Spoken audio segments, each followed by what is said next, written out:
You will never find a more wretched hive of scum and villainy. We must be cautious.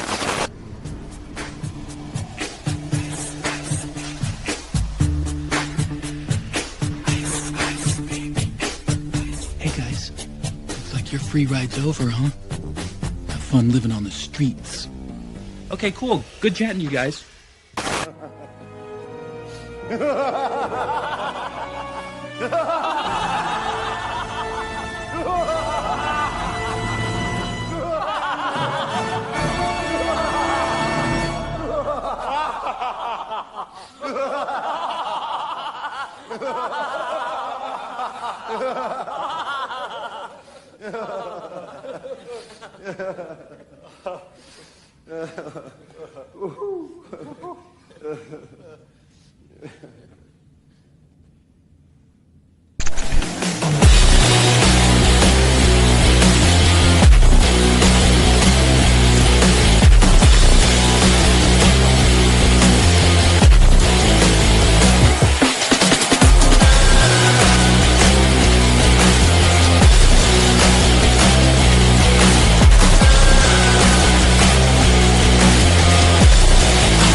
Yay!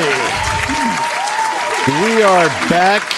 It is episode 43 of the Weekly Rogues Gallery. I'm your host, Iron Oxide, and we've got a pretty entertaining show since the stupidest controversy that has come up in recent weeks or months has reared its psychotic little head again. And we're just going to have some fun with it tonight, and might have some differing opinions, which is always fun. So we'll kind of see where the night goes. We're joined by our special guest of this evening, Arzakhan, or Arza. How do you say that? Arzakhan. I always just call you Arza. I'm glad I'm not the only one who doesn't know how to pronounce his name. At least you no idea. R in the Z placement correct, because everyone calls me Azra, but I'm okay with Arza. All right, cool. At least I did something right. But good having you on, man. We've actually tried having you on, I think, about 3 times, and every time we booked you, it was the night we had to cancel due to one emergency or another. So good having you on, man. Let's see. We're also joined by another last-minute special guest, Lawrence LG Glimmer. What's going on, my friend? Dog, come on, man. It's right there. It is right here. Glimmer? Right here. GIL. Are you Vegas There's He no gets 2 one L's. right. There's no 2 L's, man. Jesus, I'm gonna turn That's it how to I've been you. saying it forever. Well, there, I lost all the points I just earned for pronouncing one name right. So, right back. This is why I should have just said, LG, what's going on, man? Good to have you on. I'm doing all right, man. We vibing for a bit. Right on. I've been firing back at the nonsense and doing my thing. I've seen that. Cool. Strider, how you been, man? Good seeing you back. Good to be back. Did my good turn for today. Almost saved a dog, but apparently its owner was right behind it, well, way far down. So I was glad about that because there's a freeze coming in the next couple of days. So just gearing up for that, and hopefully I can remain snug as a bug in a rug and watch the inauguration on Mondays. That'll be fun. Awesome. I know exactly what it's like. We have to put on our jackets in the evening. It's really inconvenient here. Vaughn, what's going on, dude? Nothing much, man. I mean, I've been doing well. I'm tabling on my first convention tomorrow, so that's exciting. First one since I printed and filled my book, so that's good. And issue 2 is like less than $100 from being funded, so everything's going pretty well right now. My channel has been getting good numbers lately, so things are looking good. Right on, man. We actually we're finally getting caught up after a couple weeks of serious financial turmoil. So finally I got the covers. I guess you call it 2 and 3. I didn't get the basic cover. It's cool, but it's like, I can't, I gotta get the special ones. So got it. Yeah. That one will be available after the fact. So if you're going to get one, that's what I figured. Yeah. It'll be available after the fact. Right on. And Thank you. We're also joined by the second funniest comedian next to Matt Rife, Theo Snodgrass. What's going on, man? So we're just gonna start with going that. right into it. All right, listen, Iron. I'm very happy to be here. I'm here for one reason and one reason only, and that's to defend the honor of my future ex-wife, Melanie Mack. So just know, any of you that have anything to say about her are gonna have to deal with me. Oh no! Right. Oh no! Is that before or after you wake up from your dream? I just want to know. Whatever we're gonna do about a guy who drinks. I'm manifesting it, bro. I'm manifesting it. That's perfect because that's exactly what church folks would say. Okay, Theo, how do you make me look so straight?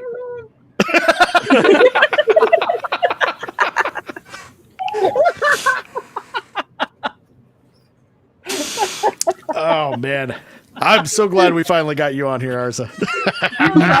He's speechless. All right, Vagabond, what's going on, dude? Nothing but gooning around. I'm insane, but I'm not that honest about it. I knew who better to have on this week than the future host of I Swear It's Not Hentai. Yeah. Which I was going to start it this month, but I need to upgrade my computer so I can actually host people. So that would be that'll probably be after the meetup on MegaCon. Damn, I wish I could make it, but it's not in the budget this year. Next year. And finally making a return back. It's been a while since we had you on here. Society Reviews. What's going on, my friend? I saved the best for last, I'm assuming. That's how I'm going to with that. I'm doing all right. And, this whole stupid situation, like, I'll be completely honest with you. I really don't care much for the whole gamer aspect of this whole thing. People are arguing about the video games and what should be central or not. I just so happen to be directly related to the two morons who seem to be cheerleading this whole thing the hardest. So I was like, I'll give my little insight about the people pushing this whole bandwagon. Right, get a little bit of the meat and potatoes of the whole hypocrisy. So looking forward to that. Oh yeah. Pull up Battsauce's. Oh, yeah, let's say hi to the chat. Actually, Battsauce, where you at, man? We got one more spot waiting for you. Was it this one? It's so good. Hell yeah, Battsauce. And true. Oh. All right, first one in. Emily Kruger, Master of Quiz. What's going on, Emily? We, of course, got Battsauce here. WC, what's up, dude? Let's see, the Master of the Hobos. Greetings, fellow Gooners from the homeless shelter. So, what are we lusting after today? Oh, plenty of things. Let's see. We got Samuel the Infant's Inconvenient. LOL. The high here next Monday is supposed to be 0 degrees. Yeah, it gets down to the 40s at night. You have to wear a light jacket. It's rather inconvenient.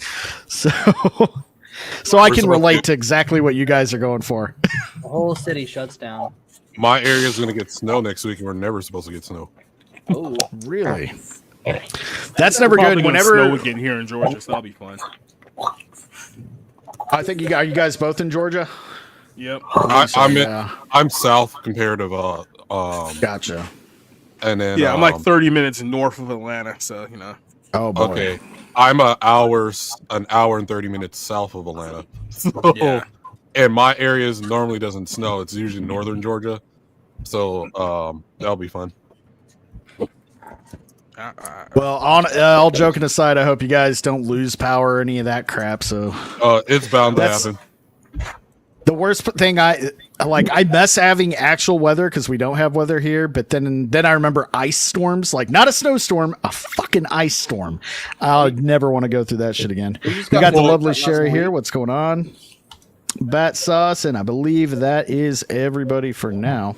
We just got hit by an ice storm last week, and being in Kentucky where nobody can drive anyway, it has been absolute hell. Well, that's usually the problem. So, like a place that normally doesn't snow, when they do get snow, of course the roads aren't de-iced or whatever. So you're gonna have people crashing and shit. I already see it coming. They were like 3 inches thick of just ice. Didn't even shovel it out of the driveway. All right, I appreciate Master Hobo. He'll sell Master Hobos my way. Just make sure they got some chainsaws. So we'll just jump right into the topic. I think you guys remember a few months back or not even that long ago. I think it was early December's when Gooner Gate 1. Yeah, it just kicked off. Started innocent enough, because she's of course entitled to her opinion. If she don't like, hey, that game does not appeal to my tastes, it's not something I want to play. Everything she said was fine, and then she led into man, I'm getting an echo. I think it's from you, Selena. Are you playing through your speakers? No. Okay. Damn it, woman. Mute. No, I know. Me? It's always me. Oh no, it was her. Okay. I just had a feeling, and I was right. So, anyway, story goes, she just kept doubling and tripling down for being called out for basically criticizing something that she never played, wasn't a fan of. A lot of other people got involved. The quartering, who is just, simping hardcore for her, just kind of embarrassed himself as well. And it eventually dried out. Well, now I guess now this is my thing. I think it has a lot more to do with engagement than anything else. She saw all of that engagement about a month ago when this first kicked off. So she's trying to resurrect it for more clicks. It seems like everyone in this circle is doing it for clout at this moment. I definitely am, because it was a slow news week, so we got something to talk about. Very slow news week. Oh, sorry. Go ahead, Strider. Oh, go ahead, Vaughn. Oh, no, after you, Strider. I was just saying, isn't it nice to have a slow news week where this is the thing we talk about? It is. I was because you guys were all talking about we're gonna talk about Gooner Gate this week. So I'm like, oh shit, I got to do my research. So I'm driving, doing work, and in my car, and I'm listening, and I'm like, a couple minutes in, I'm like, this is it. I'm like, this is the big controversy. Well, nice exactly. When there's not a, I'll go last. I'll wait for everyone else to say their piece. This is about. Compared to all the other bad stuff that's happening. Almost exactly. David Lynch died, so that wasn't great. But sucked. The bigger news, I guess. We're talking about I don't know, people offended by butt cheeks in video games. Hell yeah. But only certain butt cheeks. The funny thing about all this engagement farming is it makes sense to engage in farm, admittedly, in this kind of sphere. You need money. But why would you doing it once, maybe, but why would you constantly do it in such a way that it is actively costing you customers? Yeah. And that's the thing. How many customers do people really have at this point? It's like I can tell, at least from the context of a couple of people here, they don't really have anyone deeply embedded in the video game genre. This is just an avenue for them to kind of drum up drama to feed their own projects or whatever they're doing. I completely agree. Oh, it doesn't. It also doesn't help that a lot of people are taking this way too fucking seriously. Really, this is a joke controversy, dude. People are comparing it to the satanic panic. People are the moral busybodiness of the early 2000s. I'm like, are you fucking kidding me? Those movements weren't even popular in their day. I was a kid during that time. My mom wouldn't even let me do Pokemon because I had a hypnotist. Like we wouldn't let me do anything because it had powers in it. Dude, Pokemon, and even I thought as a kid that was stupid. That didn't last. It didn't affect a goddamn thing. I think people are taking it way too seriously because Melanie Mack is not involved in game development. John De La Rose or John F. Trent or any one of those people or Jeremy from the Quartering. Well, here's the thing. They're not being Here's the thing. Calm down. Strider, Anita Sarkeesian wasn't involved in video games either until she was. Right, but none of these people are involved in the video wow. games. Okay. Are licensed to be. So you just gonna call her Hitler like that? Is that what you're gonna do? Look, man, here's the thing. Everything that she is saying, Theo, if we're gonna go now. Let's go ahead. Here's the deal, man. Listen, I'll say this in defense of Melanie Mack. Okay, I love, as a comedian, I love how comfortable she is being disliked. She's not even trying to be likable, and that is so fucking attractive to me. I want her to ruin my life forever. You know what I'm saying? Get what I'm saying? Theo, after the conversation we had last week, you were like, "Oh, Vaughn, here's how you talk to women, and then this is what you become in a week." Hear me out. Hear me out. Oh, how the mask is lifted. This is my ideal woman we're dealing with here. She's moderately attractive. She's a completely unhinged Christian. If you look at her tattoos, she definitely does butt stuff. She's clearly she's only middlingly intelligent, so I could lie to her all the time. This is a dream woman. I'm telling you, you can't just let something like that slip. I'm so glad we have Theo here to defend the honor of Melanie Mack, folks. Imagine the reputation of Melody if he wasn't here right now. Right now. He just did more damage to Melody than anyone in this panel could possibly do. All right, so that's what I'll say about that. I will say this. I will say one substantive point before I hop off. This is worse than the presidential. Look, I don't think it's wrong to say that it's high time we had a discussion about how much degeneracy is appropriate in art. I think we all agree that Melanie Mack should not be in charge of leading that discussion, but we are where we are.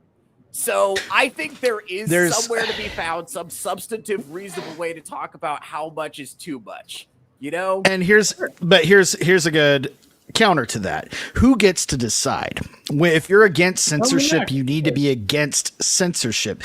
Is all content should be made for everybody? Absolutely not. There's a reason why certain things are sold to certain age groups, age appropriate. Now, if you're going to be against censorship, like a lot of these people have claimed to be, you have to be against it. Even the stuff you don't like, especially the stuff you don't like, kind of goes the same with free speech.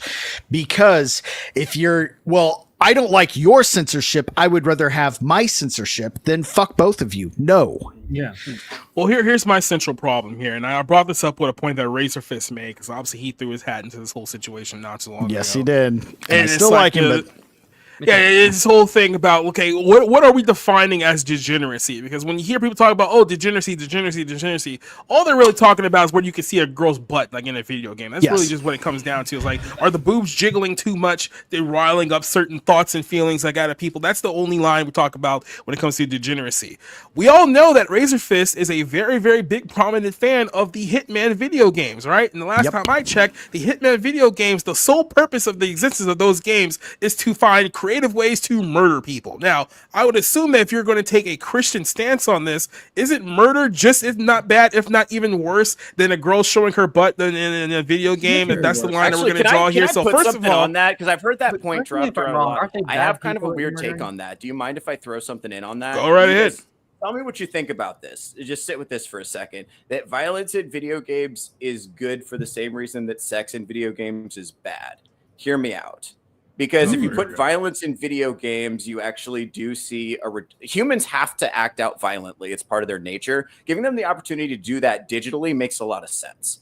But for sex, the opposite is actually true. We're in a birth rate crisis. People aren't coupling and they aren't getting together. Maybe sex in video games can be bad and violence in video games can be good for the same reason. You see what I'm saying? That's a good But point. at the same time, it doesn't make one normally better than the other one, though, because at the same time, like I think it would. Yeah, because if you're talking about real world reduction, then yeah, I think it is. I think more. Well, the problem is their argument is based on Christianity. I think it's a cloak to shield the hypocrisy of games they give a pass to. Basically the stuff that they give a pass to versus the stuff they're not giving a pass to. And I think that's the borderline issue.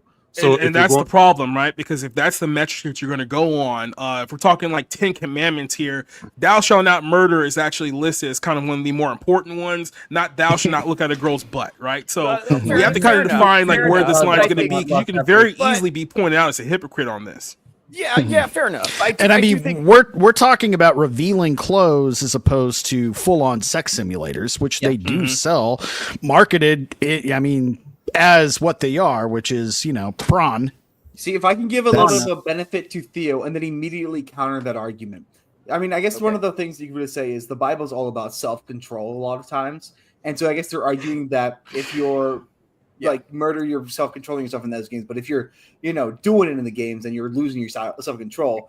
But then the immediate counter to that is, are we saying that these good Christian folks don't have the self-control to not fiddle with 3 joysticks in one game?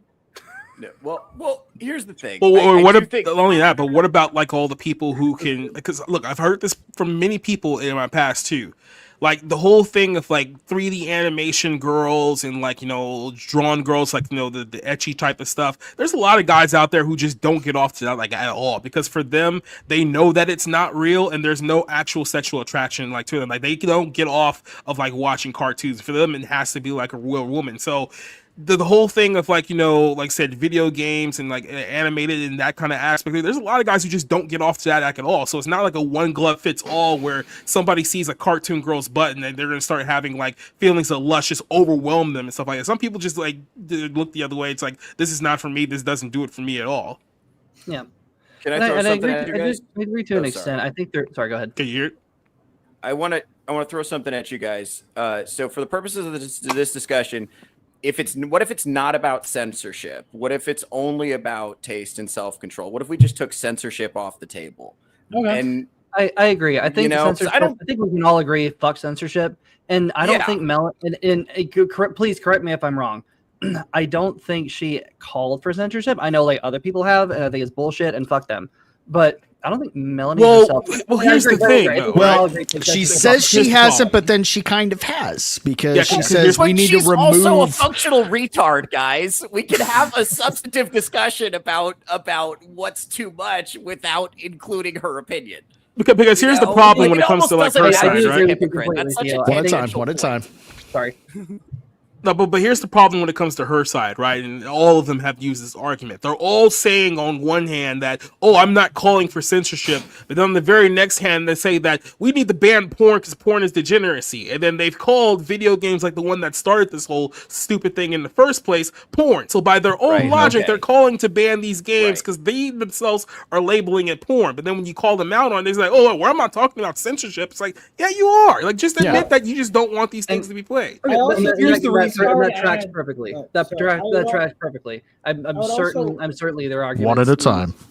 I'm certain their arguments logically will lead to censorship down the line. That's all I was saying. I don't really know if someone said this shouldn't exist, but hey, Iron, real quick, we have 2 Rumble rants. Nice. Oh, how did that happen? All right, let me check them out real quick. People still use Rumble?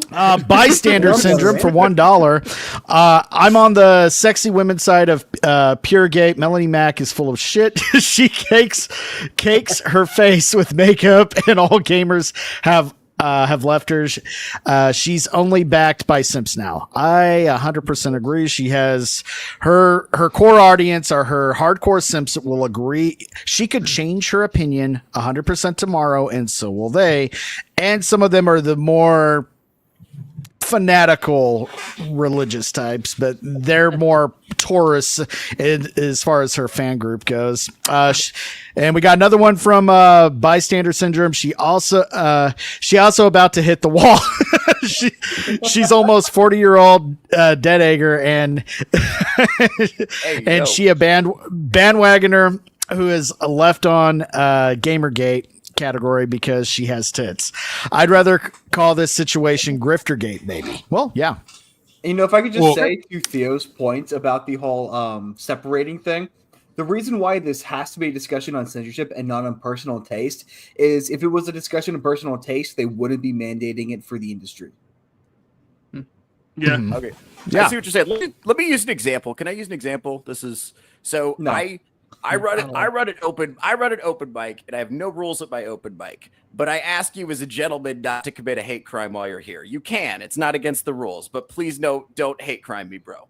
Right? That's fair. And so I rely on kind of like I'm encouraging the gentleman to self-regulate. That's the point. And I guess my thing about porn in games is I think that our society is just completely saturated in sexual content. And I make the personal decision not to consume it as much. And I think a lot of people would be better off if they made a similar choice. Right? Yeah, that's a different argument than saying that things should be censored. You know what I'm saying? Well, here's my thing. I think most of us who I'm not gonna lie. I play those funny ass Japanese games. Most of you guys probably ain't even playing or whatever. But Stellar Blade, this other game, I personally don't see those games as porn. Do they have a sex appeal at all? Yes. Do they play on sexiness or whatever? The problem is most people playing those games do not see them as porn, and so they're perfectly fine what's in it. We've seen this with back with Jack Thompson. That's why we got an ESRB rating in the first place.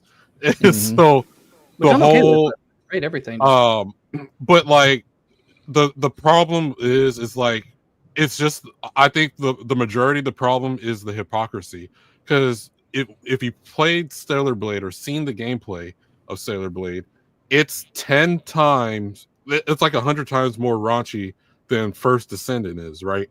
But the person we're talking about right now, actually multiple people that we're talking about right now, praise that game and had no issue playing the game, talking about the game or whatever, giving it all kinds of praises.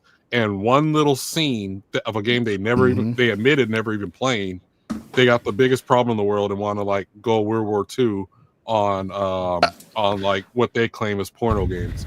A scene where the player who recorded that video actually manipulated the camera, used it like you can in most games to get the camera angle exactly the way he wanted it, had her do the stripper dance, which was really just a little DJ behind a DJ booth dance. But here's also why we're calling them grifters, because not only that, is basically when they're saying we're attacking them because of the religious aspect.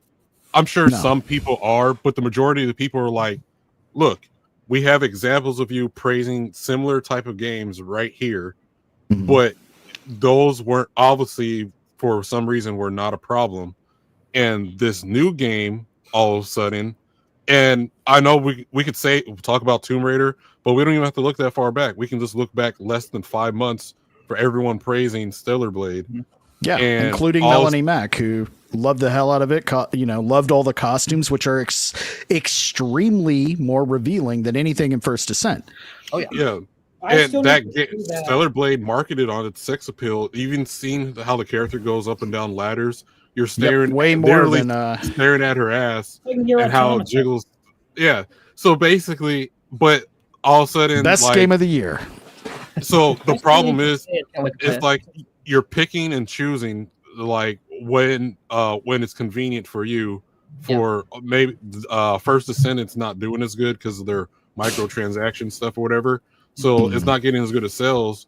So are you changing your mind because it's doing poorly and you think that's the time to ride on? Or since Stellar Blade was popular with everyone, are you cheering that because it was popular? Like, where's the consistency? If you're against any porn game at all, you can have that opinion. And if you think it's porn, whatever, right? But I should be seeing the consistency from every single game you play from this on, even going on forward. Or going farther back, then you have to consider Super Street Fighter 2 with the introduction of Cammy. The same thing. She's wearing a costume even more revealing than that girl. Well, the victory pose was the butt shot that you fucking fed quarters into just to get. The reason why I don't go that far back is because she always comes up with "I changed" or "I became born again Christian." Those things. So all right. From the point you said you became born again Christian, here's what you have played since then, right? And obviously there's these games that are similar in nature to the game that you're calling that everyone should be not playing right now. What gave those other games a pass after the Christian point? Can I also say, though, that this whole thing, if she really thinks that she's being victimized about this because she's a Christian, that's really such a victim mentality, because this is a relatively conservative or centrist space. None of us care if someone is a Christian. Most people in the space are a Christian. I can guarantee you plenty of the people arguing with her are. Yeah. Because this is being blown up into something it's not. For people to be we're arguing about pornography in video games about a slightly revealing outfit. It's just a little bit of fucking cheesecake. Settle the fuck down. You know what? You're right. I have what Melanie Mac what should be Melanie Mac's favorite game, given the way that she's talking, right here with me. No cheesecake in this whatsoever. I think no attractive women at all. And which is why I compared Melanie Mac to Anita Sarkeesian earlier, or even that other warthog that's been making the rounds, going off against Smash JT. What's her name? Mercante. Yeah. I can't say Alyssa Mercante. It's the same arguments, just different words. We're using perversion and sin in place of objectification and toxic masculinity, etc., etc.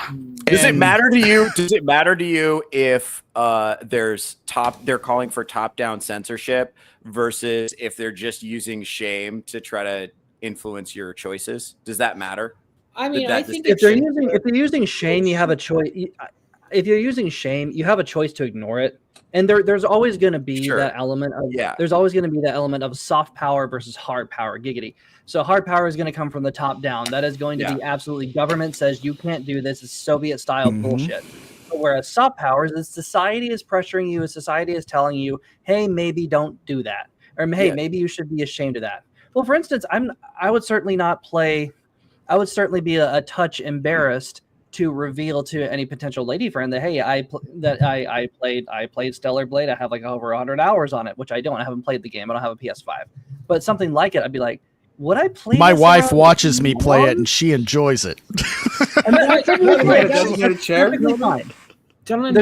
nothing at all. There's nothing at all wrong with that. But I think the question, but like, if there's a bit of societal stuff, societal pressure, you can ignore it. You're free to ignore it. Someone's free to usher in. The problem is tell you to not enjoy it. You're like, fuck you. I don't have to listen. Well, the problem is like she could have any opinion on those type of games. Yeah. But the problem is, like, even if she calls for an all-out ban, people would be less likely go at her if she didn't have these other games in her catalog she gave a pass to. Which is within the realm of her saying she's a born again Christian. Yeah. Right. Okay. I'm hearing that. I'm hearing the hypocrisy of the speakers is a big part of the objection here. I'm hearing that. See, people are really upset. But there's also this other issues kind of hanging out about, how much is too much. Is there a game that you guys feel like does go too far, or does even asking that question? Here's my big problem here, right? Because I can't think of one at the moment. Everyone, this is why all these idiots pick the wrong hill to die on. Because didn't we just have a video game come out like in the last 2 years where people were having sex with bears? Like, wasn't that not a thing? Like, not like around the corner. No, okay, no, hold up. It's optional. You can romance a druid who will use wild shape into a bear. You are not having sex with a bear. You are having sex with a human who is transformed into a bear. Okay, well, that makes it better. And bear form. No, but Theo, you can attest. In D&D, that does matter. That's like having sex with Mystique, but asking Mystique to turn into a man first and being like, it's not gay. No, it's still gay. Yeah, that's still pretty gay. Well, I don't have a problem what games people play as long as it's not like as long as it's not the child stuff, right? So yeah, go ahead. I think that's the line I definitely draw. Yeah, because I would argue, and it's not that I'm asking for bans. I'm just saying that for personal property rights, I think that harm actually does physically harm children. But besides that or whatever, the problem is like I forgot what point I was making. Sorry. Okay, to answer your question, Theo, I think the last time I actually got there, I think the last game where I was like, oh wow, this certainly crosses a line. Something I've never played before is The Witcher 3, like the Witcher games in general. Very and we're not talking just a little cheesecake. We're talking full on nudity. We're talking like not like penetration. Like an R-rated movie.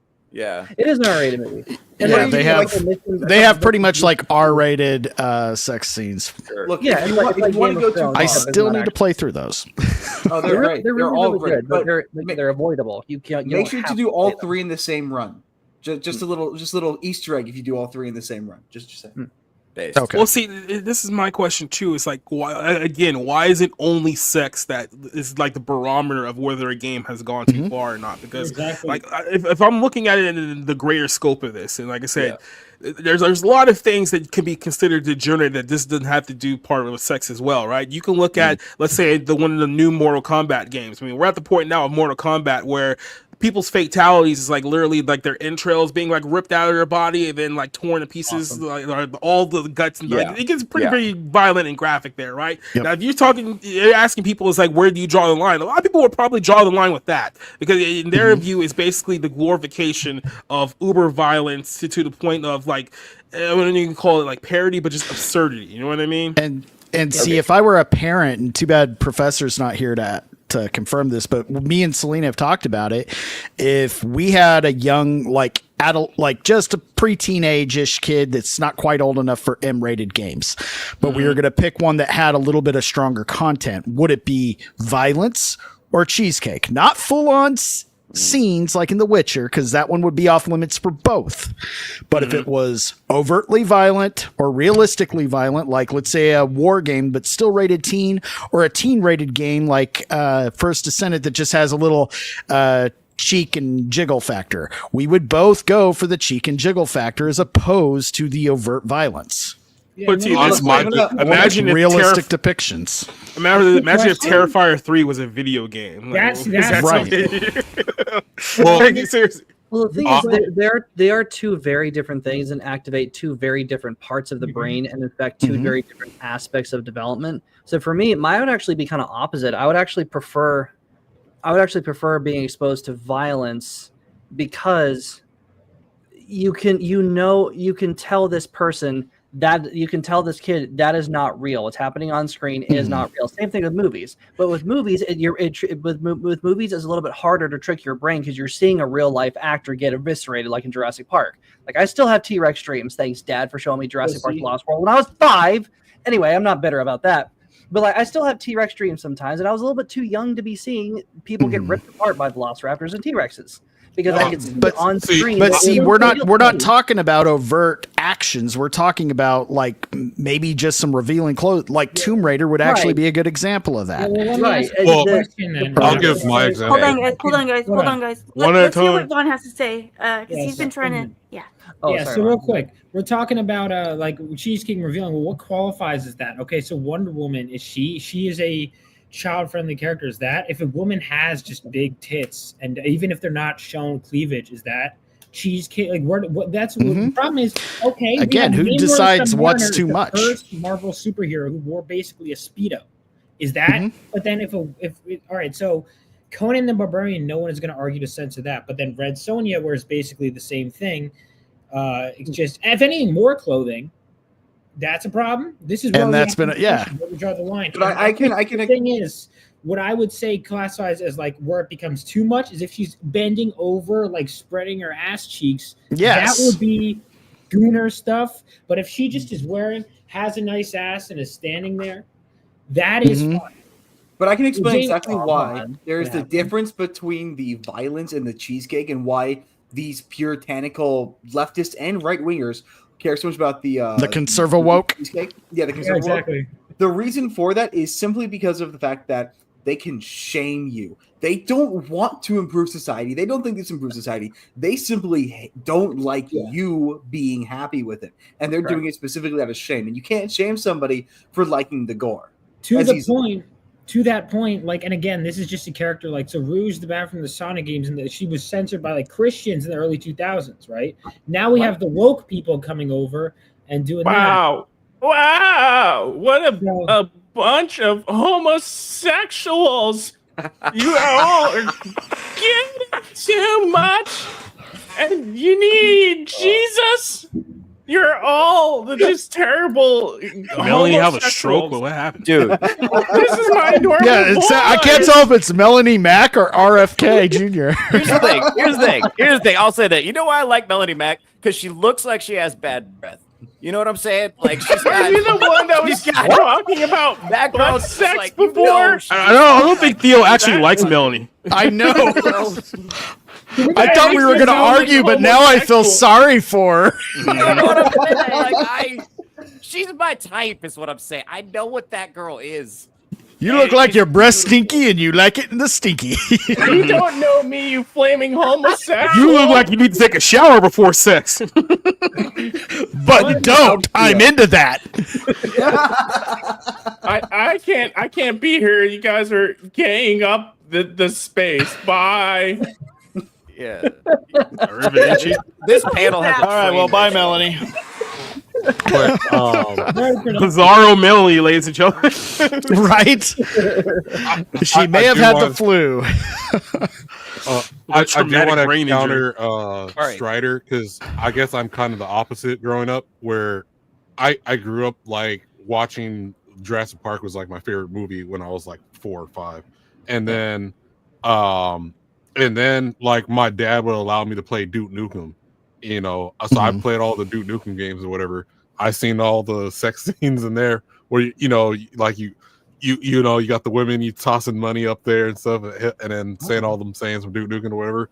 So I grew up fine, guys, right? Those. Basically, for me, the moment I turned 13, actually, those things were on limits, and so it was like I've been exposed to gore, sex, and all that for quite a while. And I actually do think it was fine if you understand the context of it all. I think the bigger problem is not teaching children the context and what's healthy and what's not. Okay, hold on. I have kind of a different point, and I want to see what you guys have to say about it. So I think that video games is one thing in our culture that has a pacifying effect on young men. That's one of the things. I think there's a lot of things that are having pacifying effects on young men, right? Video games definitely one, right? And I think having a culture absolutely saturated with sexual imagery has a pacifying effect on men. It kind of dampens their sex drive, which is actually a bad thing. That has bad downstream consequences. That's a big part of what motivates you to get up and get after it, right? Seeing all-time low testosterone levels, that kind of stuff. Okay, that's kind of what I'm talking about over here. I think having video games with a lot of violence in them has a pacifying effect on men's violent impulses. However, I would argue pacifying violent impulses is good for society in a way that pacifying sexual impulses is not. Okay, so I think here's where I'll have to push. I'll push back on this a little bit, because I think you're only looking at one aspect of the problem, and I think a lot of guys are looking at it from, you know, porn is bad for men because it pacifies men. It's like it's bad for women too, and I think part of the big reason why we're in this situation where we're at is I don't care if it's bad for women. At all. But this is what I'm saying here, because you're talking about like Because you're talking about like low birth rates. It's like, yeah, the reason why there's low birth rates is because, let's be honest, a lot of men and women aren't compatible anymore, and there's actually like a reason for that. I mean, obviously, the sex part is one of it. There's also an ideological bent to it too, because let's be honest, if you're a more conservative dude, you're not going to want to date like some super feminist SJW with purple hair who decides in 5 years that, you know what, I think I want to turn our kid trans. It's like, that's not something that you're looking forward to hooking up with like either, too. And that's a big part of why we have low birth rates. Look at what's going on with like defend women right now. That is not on brand for me. No, I'm saying they're part of the problem. I'm not defending. Now, go ahead. It's something that I found actually quite interesting. Both feminism and the red pill movement offer this, and it is maybe tangentially, it's still kind of germane to the to what society just said. Both the red pill movement and feminism offer men and women the exact same thing. It is both demonization of the other. Because how many times has Fresh and Fit or whatever been like, this is the problem with modern women? Now, they're not wrong. They're not necessarily wrong. However, that's all they talk about. It's nothing positive. It's the problem without the solution. You know, to that point, if you look at what feminism, there are indeed some bad behaviors that men have been taught to exhibit by other men or just society in general that they shouldn't be doing. However, feminism has just made men into the other. They are the reason we can't be happy. They are our enemies. They are the bad guys. Exactly the same thing as a red pill movement. They both do the same thing. They make enemies of the other people, of the other person, when they're both supposed to be allies or both supposed to be working together. I think a lot of that, and acknowledging that we're both different, extremely different. If I can to counter what Theo's saying, though, the people making the argument against these games are using Christianity as the veil. So all that other stuff, talking about like what it does to men and women, that's not any point that they're making. The point that they're making is, for whatever reason, they see this as softcore porn or whatever. But the people that we're talking about right now, you can look not even like a few months ago, and they're promoting the exact same thing they're shunning people for right now. Can I just quickly point out that Theo keeps doing this gay ass snapping to agree thing? I'm wearing a turtleneck and a man bun, bro. Like, what's this? Wearing a turtleneck, you can't defend yourself against any accusations of being gay, unfortunately. But the argument they're making is totally on Christian Puritan stuff, right? Correct. And I honestly, I wouldn't mind whatever take, even if I disagreed what it is, if they were consistent all the way through. And right now there is no consistency. And when you bring that up, it's always, oh, you're attacking us because of what-isms, and you're trying to counsel us for being Christian. No one's trying to cancel. Like, I'm sure maybe some people are trying to cancel you for being Christian, but that's not the majority. The majority that I've seen is like, what makes this game okay compared to this game if they're the same exact type of material? Correct.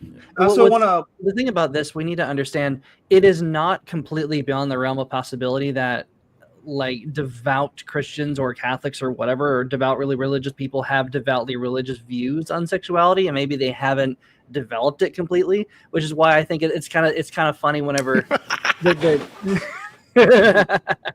Yeah, I agree. I'd love to kick some people off here, Vaughn.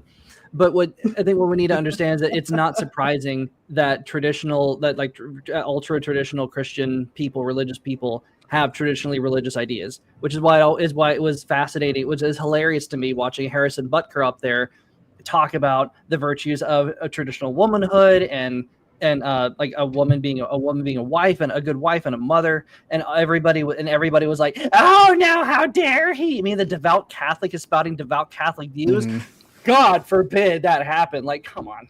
But that's the thing. Approaching it from a strictly religious standpoint doesn't work because you still have to be logically consistent. And one thing about Christianity is it is logically consistent as long as you're not an idiot. As long as you don't hide behind it to justify your inconsistency. Melanie Mack, she doesn't think through her argument at all. And actually, I was telling Iron before the show, I actually sided with a lot of what she was saying, and I actually agree with a lot with Theo. I think our society has become hypersexualized. I think it has turned men into. I think it has turned a lot of people into pursuers of sexual gratification only. Now, for me, I am completely okay with having a game that is as unhinged and legitimately pornographic, and we can get to that definition later, because none of these games are porn. None of these games are. We know what porn is. It's not this. But having something be unhinged and violent and disgusting, I want it to exist because I know that it's not being censored from the top down by a busybody studio telling you can't do this. It violates our ethos. Like, fuck you. I'm completely okay with it existing as long as the rating system exists, as long as parents are parents. But we have certainly there has certainly been a generation of men who are not going out, who are not pursuing women, and who are making it more difficult for them. Let me make that very clear. And I want to jump in here on that point. Because I agree with a lot of what both of you are saying, but you're messing what could really be the key problem here. And it's not, I've been playing games with Cheesecake since the 90s, Street Fighter on through Dead or Alive, all of that. Along with the violence. I like both of it. Yeah, I like both of it. I fucking loved it. That game, actually, the gameplay in that game is great. The mini games are fantastic. It's a classic. Now, here's the thing. If we're going to talk about what's really causing a societal downfall, causing men to not be proactive as they should be, and getting them addicted at a young age, let's talk about Twitch. Let's talk about OnlyFans. Let's talk about... Yeah. You know what? If you really want to talk about Cheesecake, especially for the youth, I'm 22. Vaughn's 26. We're both very 25. Young. I thought you were 26. My bad. 25. But you just gotta think I thought you were older. Okay, whatever. But the thing is, I assume that him and I have very few prospects. I can only speak out for a fact for one of us, but I guarantee you it's nothing to do with video games or Cheesecake or porn or anything. None of that is the reason I'm not going out there and getting banged every night. The reason why is because there's nobody worth banging anymore. A lot of the women that I'm around are significantly lower grade, and not so much as like less value. They're not lower grade, and they have unrealistic expectations themselves. They think you need to be 6 feet tall, have a 6-figure income, and a 6-pack, and be 25 forever. And take care of the 4 kids. Well, here's the thing. Right. I hear that point. But at what point do we just make the fucking best of it and just say, these are the women we have. This is the best they can do. Just find one and fucking brainwash her. But that's why she has 4 kids, because some 3 other guys decide, just make the best of it and see what happens. Yeah. And then that's the thing. Maybe this is the best they can do. They keep saying maybe because the really determined some guys don't want to be baby daddy number 5. And 6 different baby daddies. Makes sense of that. The ones that are fine just being somewhere in the mix and ditching, we've known those guys. They've been around forever. They're the ones that are persistent and don't give a shit. They will do and say anything and move along to the next. They've always existed throughout history, and they always will. They're called douchebags. But to get back on the game stuff, I think people would be willing to accept these guys' opinions if one of 2 options. If they said, okay, we know you're inconsistent with your views on these games. If one of 2 things they would say is, oh, well, you know what? I'm sorry. I promoted Stellar Blade. I promoted a Lollipop Chainsaw, whatever, and some other games, and that are pretty much the same as materials as other game. Jeremy pointed this out. Achievement in Lollipop Chainsaw is to get an upskirt shot of the main character. What I'm saying it's an achievement. That's hilarious. People will be forgiving if they said, I know I play these games and promoted them. I shouldn't have, according to my morals. And moving forward, I decided I'm not to not be hypocritical. I'm not going to be continuing to play. Well, but that's the big problem with this whole situation, and no one's really talking about here, is that essentially we're trying to relegate the behaviors of others, in the sense that it's one thing to simply say, hey, look, this game has too much sex, this game has too much violence, whatever the case may be. I'm not comfortable with it. I'm not going to play it. I'm staying away from it, right? As far as like the first Descendant goes, when I saw the whole clip, it's like, this game doesn't interest me at all because it looks like some Overwatch, like Fortnite ripoff, and I just don't care for that style of game. So I can easily just remove myself from those type of games if I don't want to play it, right? But in the context of what this whole argument has been about, is like, no, it's not just, I've personally made this choice that this is not the game that matches my morals that I refuse to play. It's like, no, we need to ban it so that nobody has access to it. And this is why everyone's jumping up and down and throwing themselves on the floor, because they feel like you're essentially trying to rip their love of whatever game it is, insert game here, out of their hands. And that's why so many people are standing up and fighting against it. This is why Melanie and the two Johns are getting so much blowback here, because they're essentially trying to tell other people what they should enjoy based on some warped view of Christianity. Can I also say, though, pick your target better. Well, the points that are being made by Samuel the Infamous, he's talking about how there's a lot of this horseshoeing going around. Basically, if you go too far on one side, you're going to come out the other side, and he's absolutely right. The reason we call a lot of these people the woke right is because they're so far right, they're spewing left-wing talking points. Yep. Well, not only that. Well, I'm always going to bring it back to the hypocrisy issue, because the hypocrisy is the main thing that's the bugger of me. Like, they could have whatever opinions they have, but like, if it's inconsistent, I'm going to call it out. But when we call it out, they're saying we're doing whataboutisms, or we're trying to cancel them for being. You're canceling me. Right. How dare you? You're acting just like the LGBT cult, the woke mobs coming after us because of our holier than thou values. It's literally they're crying out in pain as they strike you meme in real life. It's that fucking meme of the woke chicks shoveling shit over the wall, and then when all the shit comes back at her, she screams victimhood and misogyny, only they're saying, I'm being oppressed for my religious beliefs. Well, there is a big difference between like leftist wokeism and right-wing wokeism, because left-wing wokeism tries to ingratiate itself or infiltrate the actual organizations or the institutions that create this and say, you can't do this anymore, otherwise you are a bad person. I am preventing you from making this game. I'm preventing other people from playing. They take over from the get-go. But whereas I would much prefer right-wing moral panic, because at least they'll still give you the option. A million moms can sign a petition all they fucking want, but it's not going to change. I don't know. It's not going to. But no. Because here's why, and here's exactly why I say this. Because back in the 90s, early 2000s, that was the peak of gaming. I think we can all agree. Not a single generation of games has even touched that. It was the pinnacle of innovation, of enjoyment, of just cool. Video games were fucking cool. But what was also happening around that time was a satanic panic. People assuming that Doom was a portal to hell. People assuming that Pokemon was. We all remember Harry Potter was a big one. It was with magic. I think even my parents fell for that Onion article. Yeah, but there's a news story going around now that the Christian panic, satanic panic, was a psyop. Which is bullshit. But the point I'm trying to make is, did that affect anything in that era? No, it actually did. It absolutely did. What do you talk about? There was not in a bad way, but in a reactionary way. ESRB is still alive. But did those games? I bought tickets to concerts that were canceled.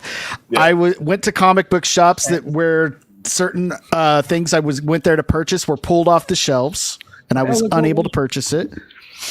But the thing is, I mean, TV guides too. Like there's still to this day so many rules on TV because of that same stuff. Like there's mad restriction on that. That's a little bit different. I lived in an area where they pulled MTV off of the, which now I wish they would again, but for different reasons. My point is, maybe the Christians were right. Did you ever think about that? Maybe they're trying to save you from Jersey Shore Teen Mom. Right. Dude, I hate that show. I hate Jersey Shore. Look at what they've done. Yeah, look, we can't get into that. The damage that took place. I wanted to say something real quick, Vaughn. I know you're more into comic books, so a better example is how it's infested comic books. You mentioned Namor being in a Speedo, Wonder Woman. Now you look at how their costumes and designs are now, how they've changed over the last decade or so. It's funny. Wonder Woman has a massive jawline, fully dressed, small chest. Some characters are fucking. You know what? The satanic now, which is comic book satanic panic. They're so hot, but like It really depends. A lot of the female characters are still drawn really well, but then sometimes they switch it. It's weird. Mm-hmm. So comics, I think video games were massacred by it. I don't think comic books are as bad as Must to remind you guys of the silver age of comics when everything had to be made super childish and goofy to affirm this right-wing puritanical nonsense. It affected comics just a long time ago. It is the right's fault that the left has as much power over culture and art that it does. They gave it to them. So, to your point, Strider, there definitely had an impact. I do want to add to that. The point that I was trying to make is it didn't prevent it from being made. It prevented you from having access to it. It prevented I think that's still it definitely, but it still prevented it. It didn't prevent it from being made because I wouldn't go say far preventing it from being made. In fact, all that stuff still came out and was produced during that time period. Now there was opposition to it, but it didn't actually prevent it from getting made. Yeah, but there's stuff that we don't know about that didn't get made. Exactly. If you don't know about it, it means it wasn't made. Like there's, for example, same thing the woke stuff. There's a lot of stuff ideas you've heard, pitches you've heard that you never will hear because they weren't made. Mm-hmm. So if you're not talking about it, that means it wasn't made. So it was made, but it was changed. All these things got made. Well, yeah, they got made, but what about all the things that didn't? I do want to add to that whole talking point for Strider. Is so because of stuff like that, a lot of people would do stuff in spite of whatever the scare was, right? So like, okay, well, you're telling me not to smoke cigarettes, this, and this. It looks cool in the movies or whatever, and you're making it seem all bad. I'm just gonna do it anyway. Honestly, I didn't even think about it until you told me not to. Or that's what made Kiss popular. Without it, this wouldn't be popular. Like the same thing, prohibition. Prohibition for the United States when they ban alcohol, more people start drinking and finding ways to go drink. The drug, the whole war on drugs right now, right?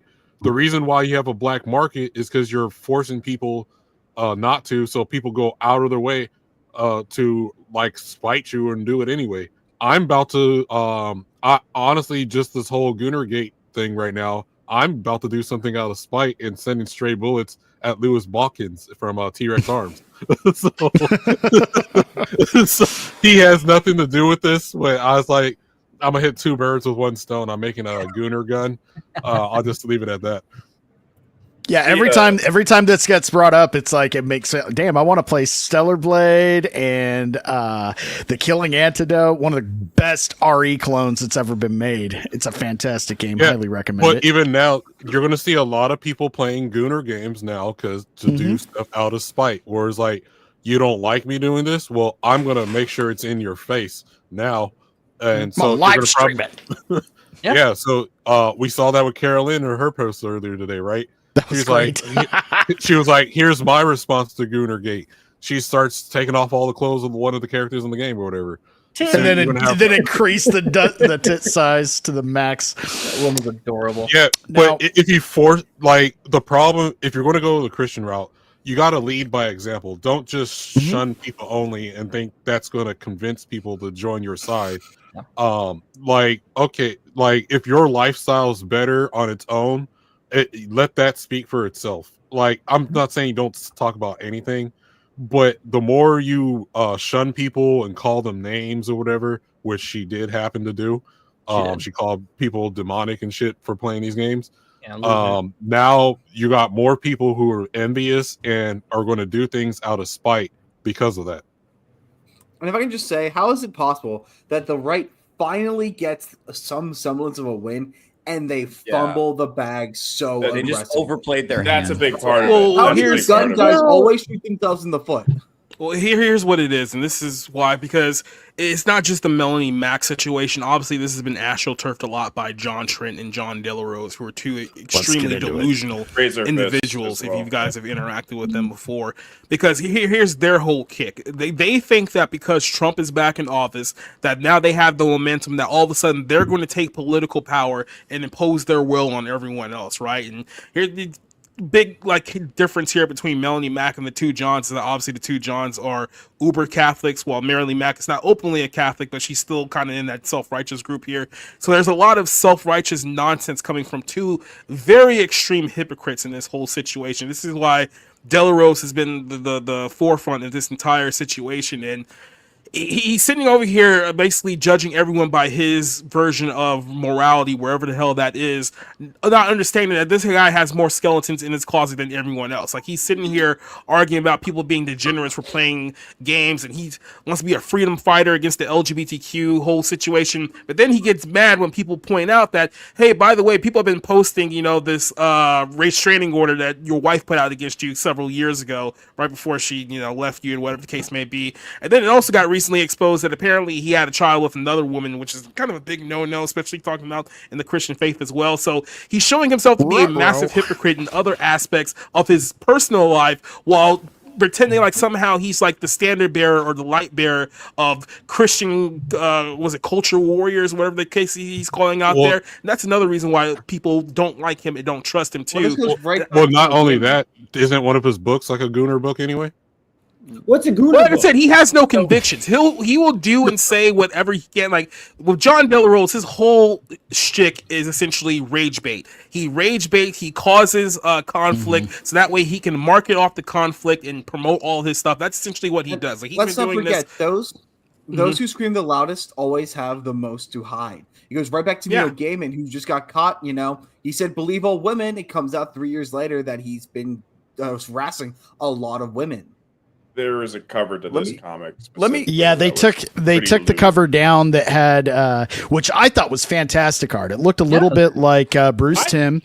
She had party hatting all over the place. It looked kind of pin-up-y. I thought it looked cool.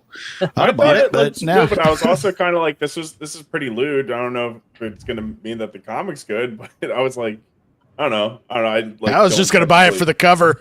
But this is the problem, preference, right? But I don't typically go for that type of stuff. But I was just like, when the controversy started popping up, I was like, well, that's weird. Like, your comic, I thought cover was very specifically hitting these points. Mm-hmm. Well, see, I'm the type of person that buys that stuff. I'm being honest. Like, if you got a Gooner cover, I don't care. You entice me in to buy it. I like sexy women in cartoons and shit. Like, I buy anime figures or whatever. It's part of like the hobby or whatever. I like fan service. But the problem I have is, like, don't tell me not to do something, and then you're out there. I can go not even look back a few months and see you doing the same thing you're telling me not to do. Yeah, I think we but can all agree. You were asking earlier, like, why is it that the writer always, like, giving up when it seems like we're winning? Because right now what's happening is that Delarose and Trent are going around here and positioning themselves to be the Christian voice of reason in the culture community, whatever you want to call it here. And as a result of that, they're doing so much to repel everyone away from, like, they're actively burning every single bridge that they used to have outside of each other. Like, the whole, I haven't told people this publicly, but I've talked about it on a couple of streams here. John Delarose and John Trent both left Bounding in the comics well over a year ago. It's almost been like a year and a half now. I'm kind of close to that. And here's what happened. With John Trent, he got upset because people were telling him to tone down his articles, because obviously, if you don't know this, the whole thing of like print journalism is to kind of like to make money. And when you put extreme articles out there that slander the LGBTQ, it makes it very, very hard to make money off of SEO, right? So they were telling him to tone down his articles.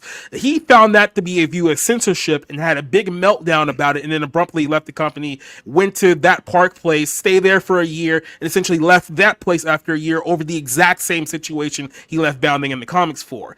But when he left Bounding in the comics, he basically told everyone that we were selling out to Disney, that we were going to be like corporate media shrills, like all these other sites he was talking about. So then John Delarose comes in, and he thinks that he's qualified enough to be the new Bounding editor-in-chief, even though Spencer's have been there for several years and is far more qualified for the position that he is. So he got butthurt when we basically told him no, and rightfully so. So he went and started fandom posts, and And the whole point of him starting Fandom Post is that he's basically cosplaying as the editor-in-chief of Bounding in the Comics at his outlet, and the only way he could promote his outlet is by constantly slandering us, saying that, oh, we sold out and we became woke and all this, and it's clearly all lies and nonsense. It's been like a year and a half, so if we had become Disney shills, quote unquote, and started promoting all the crap that they promoted, you guys would have seen it by now. Like, you guys would have known, like, it would have been a noticeable change. It hasn't happened because he's lying, right? But he's constantly doing this because that's the only way he can promote his own site. So these two, because they burned their bridges with basically everyone who they used to work with over the last year, all they have is their little paywall site, because by the way, you have to pay to get to access the Fandom Post at this point in time. And the whole thing is that they're trying to latch on to Melanie Mack so they can latch on to the Quartering, hoping that they can use the platform those two to prop up their project above all others. John and Trent really don't give a damn about gaming. They're not gamers. They haven't been active gamers in many, many years. They're basically using this whole situation as clout to promote themselves because, like I said, they want to be the quote-unquote Christian face of cultural conservatism, and this is why so many people were repelled against them, because people who have worked with them and do know them know that they can't be trusted and know that they're pretty detestable narcissistic people on top of that. And this is why you have such a big conflict with these two, and this is why so many people in the gaming sphere don't like these two, because they know what they bring to the table and they don't want them here. You know, I will say there's one other thing that going back with them always alienating themselves from the general public. This is a Melanie Mack, Jonathan, and John De La Rose thing. To the extent that they actually go after either centrists or even gay people. Now, for those who don't know, if I don't say it enough, I'm not straight. And there comes a point breaking news. A point in what they say that's like, do you actually despise me because of what you're saying? I agree with you on 99% of things, and yet you are trying to monolith me. And that's the thing. It's like the reason why you don't see a lot of political difference within the LGBT community is people like him has legitimately convinced them. The reason why they think that people like me are pick-me's is because John De La Rose, the way that he talks, a sneaky oxide, the way that they talk, they legitimately convince them that they legitimately only want us around so long as they get what they want. Then they'll get rid of all of us gay people. Well, here's what I also want to say to the whole thing, because the other thing is they're trying to deflect any criticism as that we're dogpiling them or whatever. Correct. Ain't it? Quote me if I'm wrong, or let me know if I'm wrong. Is don't judge unless you want E to be judged or something like that. So, like, if you're going to judge us for playing whatever games or whatever, we have the right to judge you back, and that's what we're looking into. People are going to be looking into your whatever games you played, whatever books you promoted, and stuff whatever to see cases if you have active. Yeah, like to see if you're like. I mean, if we're going to go the Christian route, like we're like, okay, we're going to see what's in your closet or whatever. It's only fair game. If you're going to judge us for what we play, we're going to judge you about what you play and promote. Yeah. Do you guys mind if we? Do you mind if we set that hypocrisy point aside for a second and I ask you guys another question? Because I agree with you. I think there's a lot of hypocrisy among the people who are speaking about. Why do you see this so right now. corporate like? Okay. Like I know I'm the one that. But let me run something by you. You guys, I'm just gonna drop this in the chat. You guys tell me what you think. Do you agree with me that the artistic landscape right now has become too degenerate? Do you even agree with me when I say that? No. It's always been artistic landscape. Well, what do you mean by the artistic? Yeah, what do you mean by artistic So this is kind of getting to my.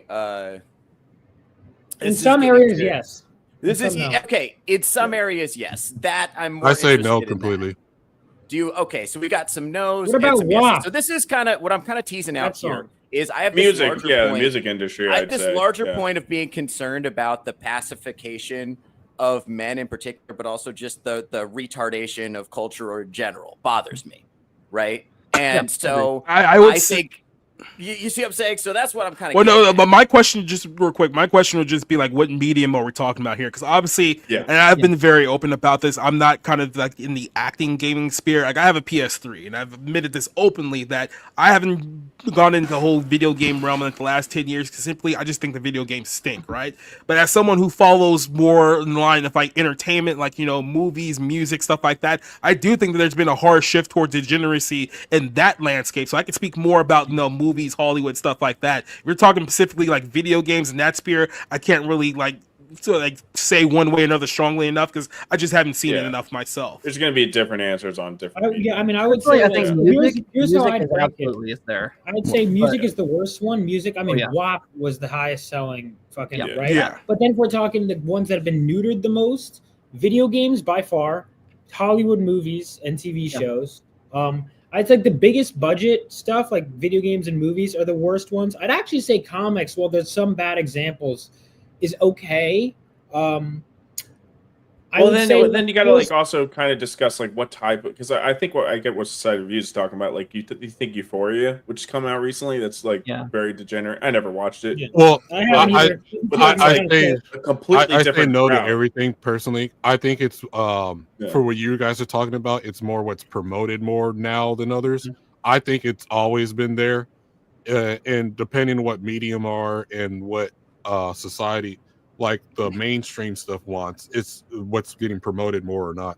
I think the real problem, going along with what Vagabond's saying, is what we're missing the balance. So I don't think it's more degenerate. I just think there's less non-degenerate. Hold on. You really don't think American artistic culture has degenerated between The Great Gatsby and Sexy Red? You're saying no degeneration. Well, they didn't have Tales That's a real argument. I just want to make sure you're being serious. Well, I'm saying that's always been there. We're not getting a massive spike in that stuff being there. It's just always been there to become a little bit more available to the public. Whereas the stuff like The Great Gatsby, the great artistic pieces, aren't being made to counteract it anymore. So it's not that degenerate. I will say this. Okay. I will say this to Theo's point just real quick that, look, like I said, mediums like music, you can certainly find it. And I don't think that, of course, stuff like this has always been there, but it's definitely been amplified over the course of decades. It's not something that started in the last 10 years, even the last 30 years. Like I always tell people, you want to see how far we've fallen off the cliff as a society, go back and listen to music that was set in the 1950s versus what we call music today. And you will see very, very clearly we have gone completely off the reservation. All right, just by that metric alone. Two things. We need to so bad we wouldn't even be having this conversation. Like the fact that we're arguing for an hour over a girl's ass shows how little there is to talk about in the arts. Right? Well, we need to two things here, right? First of all, we need to talk about crap, I forgot about the time frame. Like, are we talking about the past 20 years? How has it degraded? Are we talking about the past 100 years? Has it degraded? Because again, we're going to have different answers for different time periods. And also, I think we need to talk about probably more specific examples. So this was actually a really good argument that Chris Gore brought up when he did his review of Wicked not too long ago, right? Because this has been a big point of contention. Wicked is obviously a film that's out right now that, if you guys live under a rock, panders very, very hard to the LGBTQ community, right? But his argument is that it wasn't woke because the stage play that it was based off of was set in 1999 before all the woke stuff. And I think a lot of people think that a lot of this stuff kind of came to the forefront in the last 10 years. And I would push back by saying that, no, that's when you guys started to notice it, like in the last 10 years. Like the stuff that we talk about now, like I said, it's been around like forever. This didn't just start, like we all think that like the problem of like women started with like the rise of OnlyFans. It's like you can go back a few decades, you can kind of see like on a trail like what led up to this moment. It wasn't just like OnlyFans came out of nowhere and everybody went crazy. It's like we've been building up to this for several decades. I think people only start to notice it now because it's so things here. Right? Prostitution overall down in society compared to 100 years ago. Cocaine compared to the 80s, completely down on cocaine. So it's like there's going to be different things to look at. You can borrow one for some lawyer. It's not all just like straight, complete, like, oh, it's all going up in every single area. That's kind of where I'm like, let's talk about specific examples and get into like kind of more specific time frames to kind of. Well, the reason why because I would argue that we are more degenerate now because we have erased the boundaries between men and women, and now we have a bunch of they thems running around who think all you have to do is chop your dick off and put on a moo and you walk into a Planet Fitness, you're automatically a woman. I would argue that's far more degenerate than back in the 90s when we had the erotic thriller. When's the last time you saw an erotic thriller in a theater? Almost never. It does not happen anymore. When's the last time you saw tits on an HBO show? When's the last time you saw a regular straight relationship in a movie? I've seen a lot of dog. It's degenerate from a different standpoint, because I would even argue because it's not real. It's not. When was the last time there was a movie about two female friends that were just good friends that weren't actually scissoring? Male. But also, I want to point out to benefit. Well, I don't want that. More so women. To benefit society's point, woke has a lot of things that we call woke now has always been here. But the problem really isn't that woke exists; is that there is no balance. It's not that degeneracy is on the rise; it's that there's no counterbalance. So like Strider, there's the gay stuff, there's the lesbians, there's the dongs and tits on the cheesecake, and that's always been there. The problem is that there is no balance. I would argue that probably the biggest thing that we're witnessing right now is kind of the erasure of shame. Remember when shame existed in our society? And people acted like getting rid of shame was a bad thing. It's like, no, actually, shame's a good thing, because shame's what stops people from doing stupid shit. Society, you'd be a great hard power and soft power. My point soft power would tell this. With soft power would, like, as a culture, we would say, here are our values. Here's what we want to see reflected back at us. And entertainment used to give that to us. Like back in the 90s, early 2000s, we had some kick-ass movies that were really, really, even 80s, 90s. They were the 80s, 70s. They were really, really good because they reflected our goodness back at us in one way or another. But now, from the top down, we have Hollywood telling us, no, there is no difference between men and women. Girls get it done. There is no such thing. It's a top-down insistence that we abide by their values, and they're just completely antithetical to reality. It's not even hypocrisy. It's just not even real. And here's something you made. You can go, Iron. Okay, real quick. You made me think of something. It's really the bigger problem isn't just the content and this and that. It is the actual messaging. We have deconstructed the hero's journey and right and wrong in all of our storytelling to a point where wrong is right. The hero's mission should be popularity and self-gratification as opposed to self-sacrifice.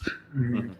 The stories that that is a huge. It's that deconstruction problem of what a hero is and the deconstruction of what a villain is. So in Hollywood storytelling, all of a sudden, all the villains are, they're just misunderstood. It's like they're not really bad. They just found themselves in the victim circumstance, and now we're breaking down the heroes to be like, well, are they really good people, or are they kind of problematic?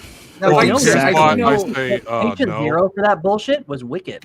And now it's come back around. It is at the height where it's played out now. This misunderstanding. I would say it's going even back to that. At least with Disney, they've been starting this since Magnificent a few years ago. Like this whole hey, let's turn the. It's okay to do it. It's okay to have that type of writing sometimes.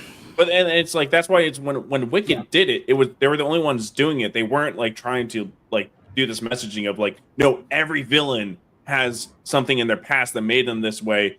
And there's no true evil. It's just like, we're just gonna do this little quirky twist and just do this fun story for this play. Well, you know, like when that actor from Star Wars, whatever it was, I don't know if it was a guy or girl, very British and bald, said that Star Wars has always been about no good or no evil. Everything has been great. No, it's there's literally a light and dark side is literally the dark side for a reason. Yeah. It turns good evil for a reason because there's good and evil. Now, again, and I'm not opposed to some breakdown stories or some, let's turn this around or that around every now and then. But now the whole message is what you think is good is actually bad. It is good, and what you think is good is bad. Family, bad. Dad's bad. This, bad. Self-gratification, good. Just doing what you want because it feels good, good. Yeah, so to answer Theo's point, tell you how bad you are. Hold on, Strider. Sorry, go ahead, everyone. No, so to answer Theo's question, the reason why I say no, I think it's always been the same. The difference is what's promoted over the others. So, like, I still think there's great music out there. It's just we're not hearing it in the mainstream. You have to go to the underground stuff. I got a great underground. It's folk. It's loosely Christian.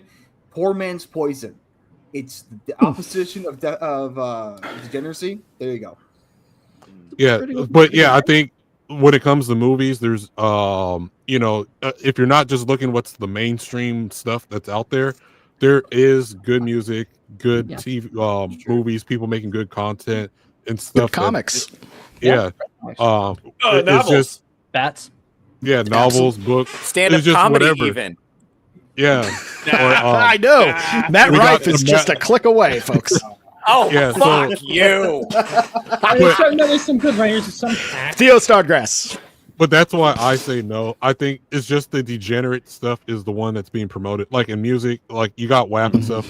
I think there's always been degenerate music out there. You can find old music of old black ladies talking about finding some good dick. Now here's the thing. That was I thought that story. They were that was just a group of friends fucking around. It was never supposed to see the light of day. They were whatever. That's what I'm saying. It's always been around, but whatever is promoted or not, that's what it is. So so that's kind of my opinion why I say no.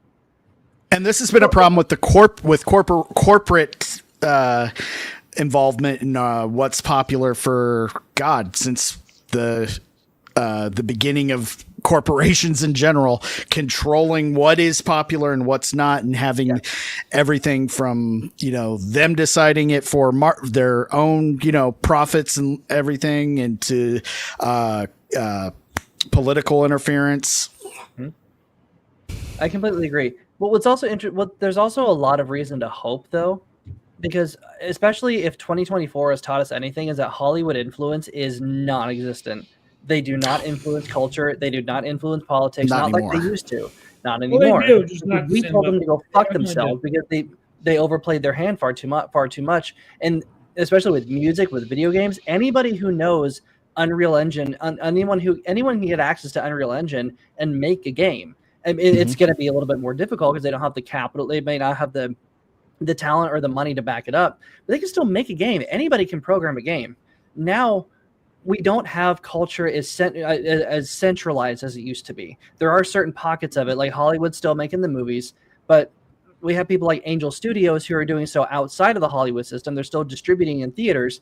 They can make deals with these other people. The apparatuses are kind of gone. I feel like people are still abiding by them because it's more the traditional side. Because I haven't listened to the radio in a long time. I listen to my own shit. I listen to Spotify. I listen to YouTube Music. I listen to stuff there that I find. And ironically, some of the fun songs that I found are trending audio on social media. But that's still me engaging in social media, and in social media feeding. It's a nice little feedback loop. We have more opportunity to engage in stuff because nobody's controlling what we're able to. They can't. It's unpopular if they try. So there is a lot of reason to hope that we can just do whatever the hell we want. We don't have to listen to the moral busybodies. We don't have to listen to corporations. We have more power than ever to tell them to go fuck themselves. And we did, thanks to 20. And that's why on Monday it's going to be the best day ever, because we told the corporations, we told the Hollywood, we told everybody in power to shut the fuck up. I'm going to vote for the way I want because you idiots. Now you got to deal with your economics, though. That's another thing. What's that? I'm saying we also got to vote. There's a second vote. There's also the economic vote. Yeah, I was going to say with Steam, like Steam itself, right? So if you only look at like the AAA studio games, you're going to be like, oh, well, most of these games suck. There's no good games coming out. While you go on Steam, there's over a couple thousand games released daily. So you're telling me there's not, out of those thousands of the games being released daily, there's not one good game in there or whatever? Okay, to that point, and to hurt our argument, Vagabond, most of those games are straight up porn. I was going to say, a lot of the independent games that are on, like, hey, support this creator on Patreon. It's like, you want to talk about Gooner? Oh my god! Yeah, I was looking at it. As soon as you take off the save search feature of Steam, the library doubles. Hey, my safe search is off of Steam. I'm just letting you know. But like, right? So you have double library. But like right now, what was it recently? There's a Liar's Bar came out. A bunch of people started playing that. Even if you look at Five Nights at Freddy's when it came out, Five Nights at Freddy was a game originally made by one person sitting in his fucking bedroom, and that got so popular. There's not even a movie about it or whatever, right? Minecraft. Hello Neighbor was another one, just a small studio made on their own, got popular because of YouTubers and stuff. there's good games out there. It's just I'm playing one of the best roguelites I've ever played because it was on sale. It's called Dreamscaper, and it's just probably has the best combat for a roguelite I've seen. Dude, marketing as an indie is the toughest part. Again, it is. Speaking as an indie, it is. Yeah. It's the toughest part. And it requires a lot of resources too. Mm-hmm. Yeah. You gotta go on bullshit shows like this once a week. Yeah, I know. Unbelievable. I'm at gunpoint right now too. Someone's actually holding a gun. No, I'm kidding. You're there to promote a product. I'm not here to promote anything, so I don't know what the hell I'm doing here.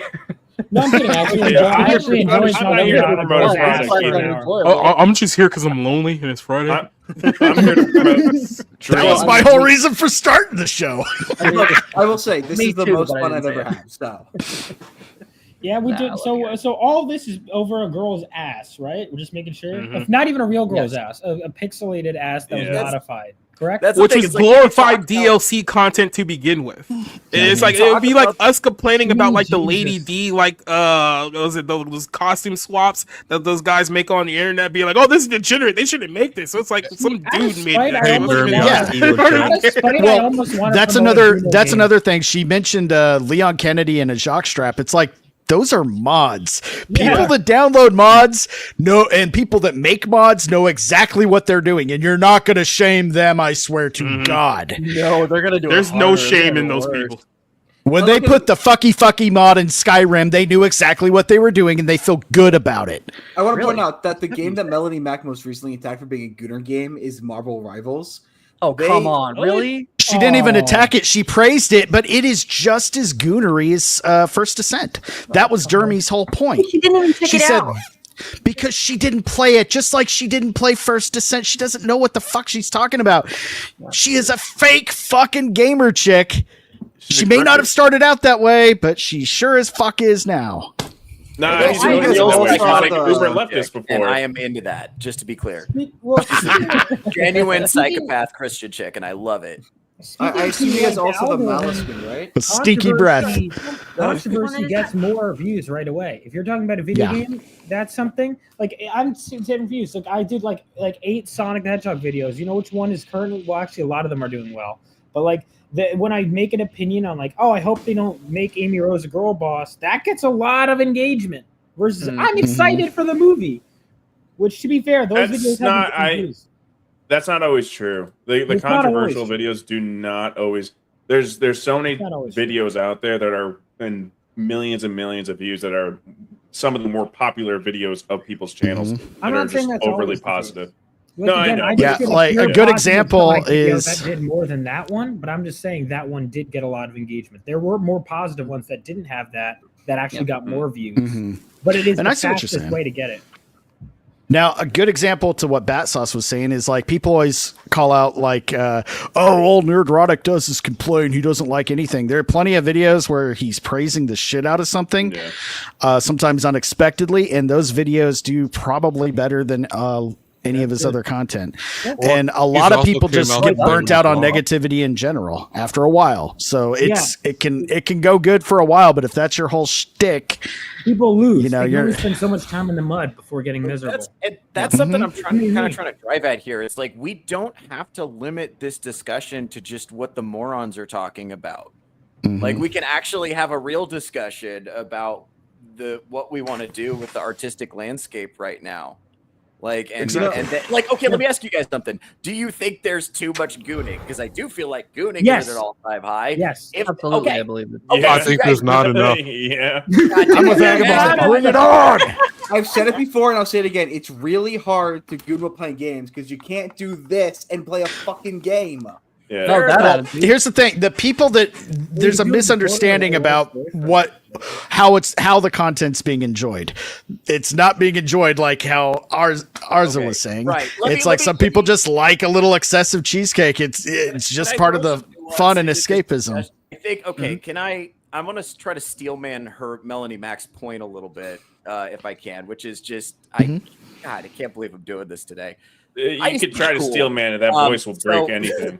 Listen, so So listen, so I think what if instead of these video games or porn, she said, because you are so addicted to porn, you have a blind spot around how sexual these games are. Our culture's too saturated with sex in general, and this video game is evidence of the broader oversaturation of sex in the culture that includes fans, girls, Twitch thoughts, like Iron was bringing up earlier. That's what she's saying, though. The fact that you don't recognize this as bad is a symptom of this broader cultural problem. And maybe if we took the discussion towards the broader cultural problem, that might be more interesting. No? Well, that's not what. So you think that the reason why we don't notice that a little bit of buck cheek isn't a big deal is because we're all addicted to porn? Yes, I think we live in a society where people are basically 100% of people are addicted to porn. Believe me, people with hardcore porn addictions aren't wasting their time on these games. And fair enough. I don't think they're getting pornographic satisfaction from the games, but I think maybe because we get butt cheeks shoved in our face all the time, always, it's harder to recognize. Well, this is like the root of the problem. It's like these video games, very specifically, and just video games in general, are not the issue. It's going. Yeah, it's things like going on Twitter, and then all of a sudden, fucking porn! Oh, porn! God damn it! Fucking porn! Right. That's like Twitch, a platform that was. That's the issue. Like, why the fuck are you talking about video games, especially when you're a Tomb Raider bitch? Like, and that's like was the OG fucking gooning before it was like ever even thought of a fucking term. Well, like, get the fuck out of here. She's just scripting as hard as she can because she's like, I need attention because I'm single. I'm always gonna be single. I don't live the fucking life that I'm preaching. So just like all the other fucking grifters. And she's gonna be single. She's Twitter Theo. Well, she just she just has to. Also, to add to that, shock. I mean, you know what drives men probably further to porn is if there's no attractive like voluptuous women in like any media that they're just casually consuming. Like, haven't seen one in a while. Guess I'll go to porn. Or they can just have it in moderation, where there's little violence, little hot women, little entertainment, little good story. Yes. Or we have a society where men and women, and especially young men and women, do not interact normally. Well, here's my question for Theo. What happens if the messenger doesn't practice what they preach? Yeah. Okay, that's the thing. I'll give you that one. You could just have the hypocrisy point. I can see that to you completely. That's all yours. And we do know about her past, right? I still want to have the conversation about the degeneracy, though. You know, he's literally an ethos. I heard one of those like black pill, like it was one of those like black pill Twitter accounts saying something along the lines of, at least the women in porn actually smile when they see you. And I was like, man, you ever just heard like just a punch square in the dick? just a punch square in the dick reading that whole post. I was like, geez, dude, you all right? I'm using it. That's the one thing that goes against Theo's argument where degeneracy is on a decline. Let's be honest, it's porn. It's getting really stale and basic. Yeah. It sucks because it's the same thing that happened to music. Well, it's happening to your precious porn now. But I think, I'm just curious. Here's the thing about the porn, though. There is actually quite a bit of research that's been done. Apparently, it's gotten way more violent than it has in the past. Way more violent, like leaps and bounds. Can I ask this real quick? It's a rising trend. It's please talk. It's your turn. I have a question. Since we kind of got thrown off for like a second, but my question to you guys is, what do you consider degenerate? Seriously, I really want to know. Please tell me it's not a girl in a bathing suit. Shut up, bitch. My thing of, like I said, degeneracy would basically be like, all the little Kim clones that we've been creating over like the last like 30, 40 years, like the female rappers, like the first line of their song is talking about their pussy. Like that's what I'd be like, okay, I don't need to like listen to that. It's like, you know what I mean? Yeah. Especially when I'm at work and there's other people who listen to it too. It's like, For me, degeneracy is basically like, as much as I joke about degeneracy, like for my actual personal definition, it's like self-gratification in any way with no morals to stop it or at any point. Lack of restraint. So MSK. I can't disagree with you. Yeah. Somebody was going to make the joke. I knew it. You stole that from Nate. Give Nate his credit. No, Nate gets no credit. Nate did it first in the comments. Well, I agree with Vagabond though. In my opinion, degeneracy is epitomized by porn itself. Because what is porn? It's there to get you hard and wet. That's what it's there for. It's there for strictly sexual gratification. That's it. There's no story. There's no arc. There's no art behind it. There is nothing. Whereas like sex scenes in video games or sex scenes in movies, they usually have a point to it. It may be a little excessive. It may not be. It may not go far enough. But this still has a point to be there that has to do with the humanity behind it. The sex is not the point. The porn is sex. That's all it is. There's you don't know the person up here because they're just performing. It takes away the specialness of it. It takes away the uniqueness of it. It's supposed to be between two loving people. It just turns it into a performance. And I would definitely agree with Melanie Mack on this. It is a perversion of what it's designed to do. It's designed to bond couples. It's designed to, they call it making love for a reason. Porn is just that. Even to make it different than yours, I think it can go beyond just sex in general for degenerate. Like someone that's gluttony, they just fantasize eating food all day and blah blah blah, and there's nothing to stop them from eating whatever they want. I think that's also just as degenerate as someone lusting off a female body or whatever. Well, that's what I was saying. It's taking something that's good and turning it into something that I think that's what I think that's what Selena was getting at, because I mean we all remember when the conservative woke went after the most lame, modest calendar with women in it. Oh my god! Oh yeah, that whole thing. Yeah.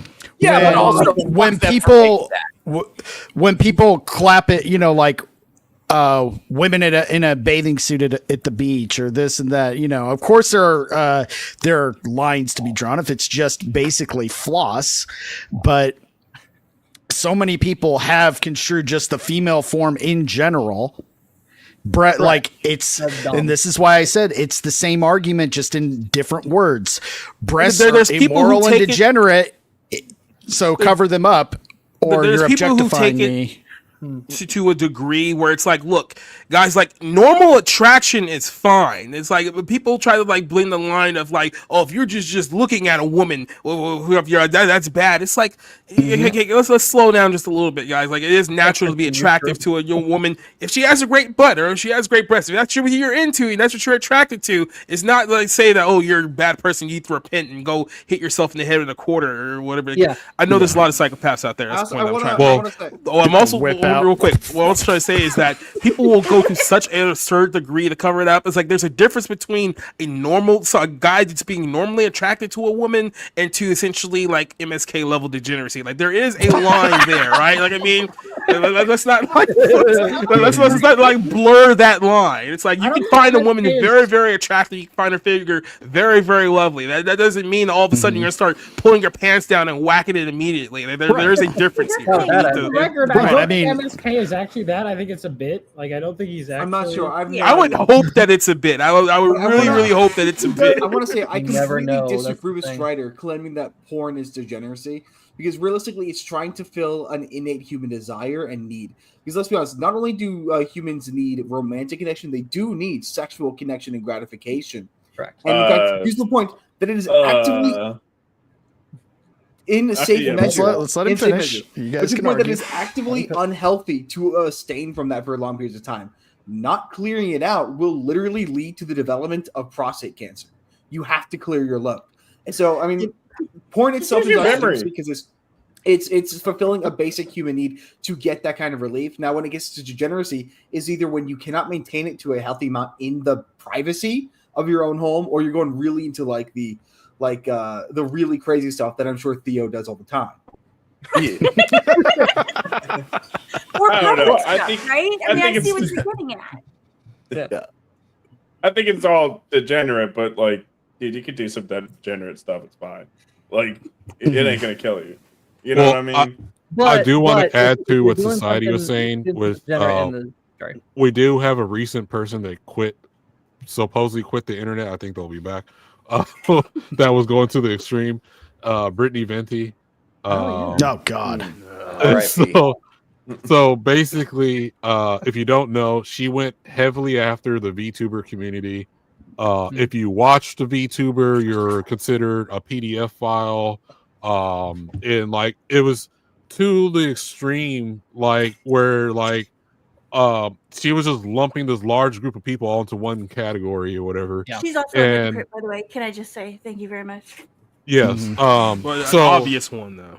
Yeah, so that was another instance where she took the holier than thou model, whatever. People also pulled up skeletons in her closet. There was like, well, what about this instance with you here? That which gets ignored, and now it's like, oh, I'm taking a break from the internet, and I decided to work on myself. But how do you wholesale that, right? Because wouldn't Brittany like, and wouldn't Hypnotic qualify as like a VTuber? Well, I'm good for that VTuber all the time. So. Wait, I say that everyone can tell that dude's like a 40-year-old man. So it's like, also, no, Hypnotic was not on him. But here's the other thing: like everyone has skeletons in their closet. I guarantee you, every single one of you has a digital footprint you really don't want getting out. So why the hell would you go to make it so someone would have a motivation to go out and find that? Joke's on you! I deleted mine 10 years ago. That's kind of the first thing. That's why I can't stand people that act self-righteous. That's been my biggest peeve through this whole thing. Hypocrisy and self-righteousness. It's like, oh, come on, stop. Because, how the mighty always fall. Like, one minute you're promoting all of this lifestyle and values, the next minute, you're arrested and you're having, Well, the same thing, but they never acknowledge the hypocrisy. It's always, you're doing whataboutisms and you're trying to cancel me. And also, why don't they just apologize? Like, yeah, I had a fucked up past. I've grown from them. If you just say that, then you basically make the past attacks pointless. It's when you evade and bitch. What did Brendan or double down? I'm just upfront about it. I got a fucking cemetery. All right, you want to go digging around double down in a way that people will be you like, better get real cool real quick. It's like everyone has shit that they don't want, but that's where shame comes in. Is people who want to have some level of shame. We're like, yeah, I don't align with that, because we've all done stuff that doesn't like a lot. Like, I'll give you an example, even a smaller thing. I was like, I'm trying to eat healthier. You know what I did when I was in the Wawa? Got a milkshake and then Reese's. And I was like, is that real? You know what I mean? Like, it's a mild thing, but everyone does stuff where like, that's not what I should be doing. Fuck it. Well, you probably should have got more, you skinny little shit. Or it's no different than you like a vegan, like someone that says they're vegan and stuff. They're telling you not to eat hamburgers and shit. And then the next thing you do, they see they're eating highly processed fake burgers or whatever. Or you might accidentally catch one eating a steak, and you'd be like, "Oh, what happened to the vegan shit?" And you'd be like, "Oh," and they make up, "Oh, I was low on some type of thing, and my doctor told me this, but it's all right," and they just keep ignoring it or whatever. I don't know. If they don't preach about it, if they're like, I'm vegan, but then on the side they do that, it's still hypocritical, but it's less insufferable because at least you're not like, fuck you, I'm vegan. Like, if you're that kind, you do it. It's like, if you don't make your entire. They came to one of my local Chick-fil-A's trying to tell people not to eat the shit in there. And the remarkable thing about it is, like, I mean, she's literally wearing low cut tops. She wears like pants where she shows her like hip bone. It doesn't matter. Be you, girl. Do your thing.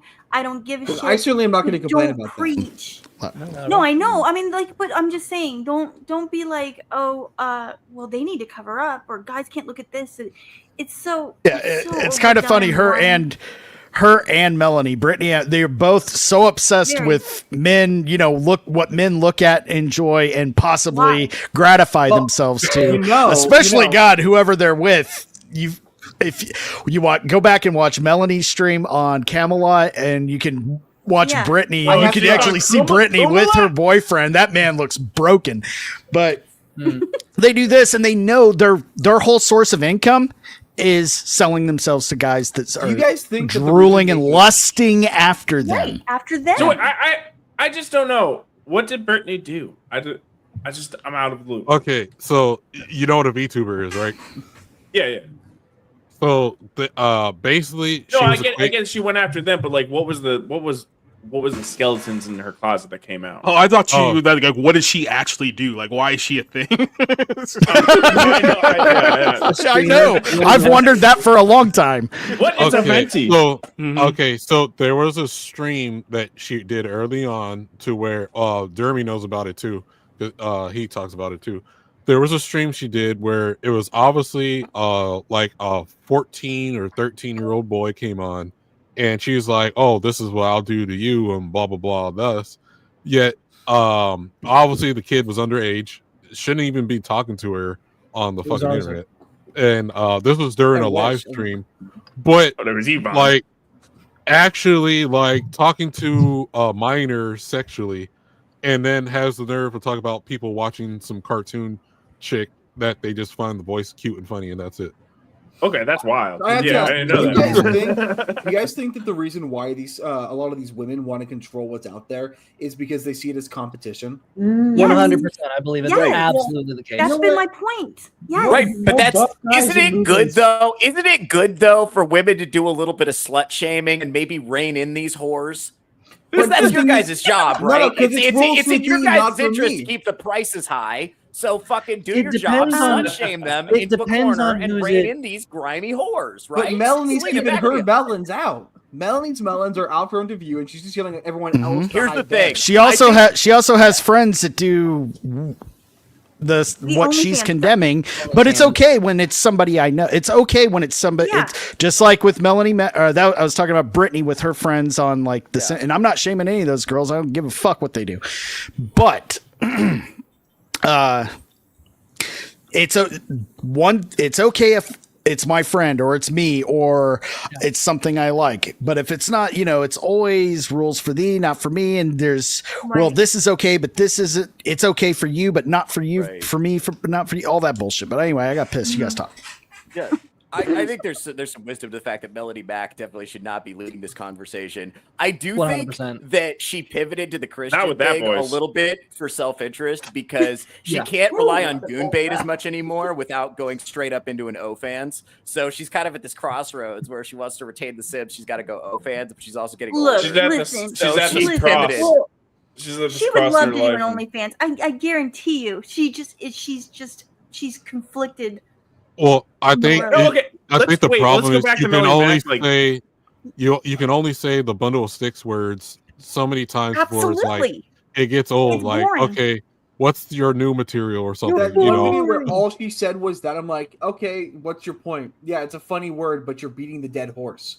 Like, say another word or something. Say the N-word. Just go for it. I'll give you the fact. We do know who Melanie Mack was 4 years ago, though, right? Like, she was TV, uber liberal, like as high as it comes. It's like that's like the other reason why it's like it's so obviously a grift. Like nobody makes that hard of a shift that fast. Like this is come on. Well, I mean, I think people can change. It's just the problem is the hypocrisy. Yeah, but the chance. Come on. I think with her, it's real because she's been pretty consistent with it, especially doubling down on it. Well, you would be consistent and double down on it too if you were getting paid the bucks she was. Well, no, I don't know about that because 5 years ago I was super liberal too. Only difference is I wasn't doing it in front of a camera. Yeah, you're not getting paid for it. Like that's what I'm saying. It's like I mean, you could have made money influences, right? If there's one decision that I give myself credit for, it's like I used to be a Democrat, but I was never as liberal as some of you guys. Like I'm never glad that I was never as that bad that somebody has me on camera and be like, "Oh yeah, I love LGBTQ stuff. Let's talk about women's rights and all that." So it's like I was kind of glad that was always a dick growing up. That isn't that kind of how it's real? Because if she really wanted to rake in the dough, she would be shilling. She would be shilling for left wing politics. That's where the money is. What? No, she's making way more money. Yeah, I mean, like being a sellout, like Mr. Beast, like that kind of sellout. She would still be connected. Yeah, but she would still be getting Democrat endorsements. Hollywood would be. Kamala Harris. No. There's plenty of people to do that. It doesn't necessarily mean everyone gets that. Here's why I disagree with you, Strider. So if you don't know, she was part of GameStop TV. Her contract ended with that, and they ended GameStop TV. So she was a free agent. And that's when she made her channel, Melanie Mack Go Boom, where she play games and stuff. Okay. Supposedly there was a stalker guy. People were like, "Oh, we hate stalkers" or whatever. A lot of people latched on. She got invited to like different people's podcasts, like Quartering Geeks and Gamers and a bunch of other stuff. And so she kind of just got into our side and got a lot of support really fast. And it's been like that since. And And I remember, which I had a disagreement with her video she made because she was saying she was blacklisted. She's probably blacklisted now for saying the bundle of 6 words. But I remember the stream where she was saying she left on GameStop with good terms because the contract ended and they stopped GameStop TV. Well, he may have been at good terms then, but well, that's what I'm saying. You want to be wary when there's a financial incentive. Like, well, how many people praise her for saying the F word? Yes, but it's just like, yeah. Well, because look at it. The people on the right are the ones are the hard workers and got the disposable income. As much as we're like, even if we don't go to the movies, no one else is going to the movies because they're pirating it. Which, I think a lot of us can agree with that, right? Right. Also, we totally do not pirate anything here on this show. We would never endorse people doing that behind closed doors. Or like, okay, think of the Concord game, right? The recent example. If none of us are buying the Concord game, the ones that got hard-earned money, the left certainly is not buying it. As much as they say they like something or whatever. Who's that one black grifter? I forget his name. The Mighty Keeper, I think it is. Oh God, yeah. Or which one that hit with that? I was gonna say, I think we should stop bashing MSK. It's getting a little untasteful. Sorry, I love you. I'm sorry. Well, I know who you're talking about, Mighty Keith. We should only do it just a little bit more, then we should stop. Right. Yeah, I got that. Begged for an access code to a free game. Yeah. He literally got on his hands and knees on Twitter and begged for an access code to get a free try to play the game for free and review it. And it was a free fucking game. He didn't even bother researching. He just wanted the free shit. Yeah. Well, that's what I'm saying. Like, even look, we seen the bigger guys where they seen their super chats where people dropping $500, $1,000, or whatever. And not saying it doesn't happen on the other side, but we're the side with the more of a disposable income. So I think it's both sides. Yeah. There's also the ones who claim to like it, they don't care about it anyway, and secretly they're playing, the games they say they hate. They don't like watching the movie, They don't like it. Like nobody liked Acolyte, but everybody liked what it represented because every single review, every single YouTube video, every single Disney shill was always talking about the identity part of it. They weren't talking about the plot. They weren't talking about the characters because there were neither. They were talking about what it represented. And so when they're trying to save the Acolyte, they weren't saving it because they thought it was a good show. They cared about these characters. They cared that it was they cared about the diversity, which was ridiculous because nobody liked it. They cared about the characters a little bit. They cared that Manny Jacinto was safe horny. Yeah. Well, even wait, why do you know his name? Because he was really good in The Good Place. Well, I was going to say, even the Acolyte, right? He wasn't bad in that, and he actually wasn't did not turn in a bad performance in that show, but it was still like they're simping after him like crazy. But yeah, it was safe horny. I'd say that counts as degenerate because you're trying to have your cake and eat it too. You're trying to virtue signal. You're trying to tell people that hey, kid show. See, a kid, kid show for Star Wars, which is marketed to kids. Well, with the Acolyte too, a lot of actual Star Wars fans hated it and didn't watch it. Besides a couple of reviewers, but after that, all the people that said they liked it, turns out none of them watched it, and it flopped. Yep. Like I said, we're the ones with the most disposable income. So, and a lot of people on the right will champion anyone as long as they say one thing that we agree with to go against the left. Sure. Yeah, well, that's another problem I have too. And to be fair, I felt that pull too. Because I have mixed views. I wouldn't say I'm super right. I wouldn't say I'm super. I guess it just depends. Like I'm not super politically correct, but I'm not the purist type that we've been talking about tonight. And sometimes there is that pull where it's like, oh, I want to say this to appeal to whatever audience. That's just a fact because we're in such a polarized time. And that's why often when a celebrity will say something super woke, I'm like, I don't know if they actually believe that. Yeah. So it's like sometimes I have a level of mercy because there is always, especially in this polarized It's almost worse, though. I just kind of look at them all like mentally disabled children that have no... Yeah. Whenever we label something woke, we're usually correct. There have been a few misapplications. Oh, absolutely. But we're right more often than not when we call something woke. Yeah. Because especially after watching, I watched Mahler, I'd watch Chris Gore, I watched Nerdrotic. I know what intersectionality looks like. I know what it is to have someone write from a perspective of preserving a woman or a POC's agency. The Rings of Power, I didn't need Gary to tell me it was woke as fuck because I watched it myself, and god damn, I hate that show, and I want to do terrible things to people who hate it. You think lesbian space witches is woke now? I see what your point is. The conserva woke are using it way too often and accusing things of being woke that aren't, like Super Mario Brothers. Oh my god! Because Princess Peach. True though.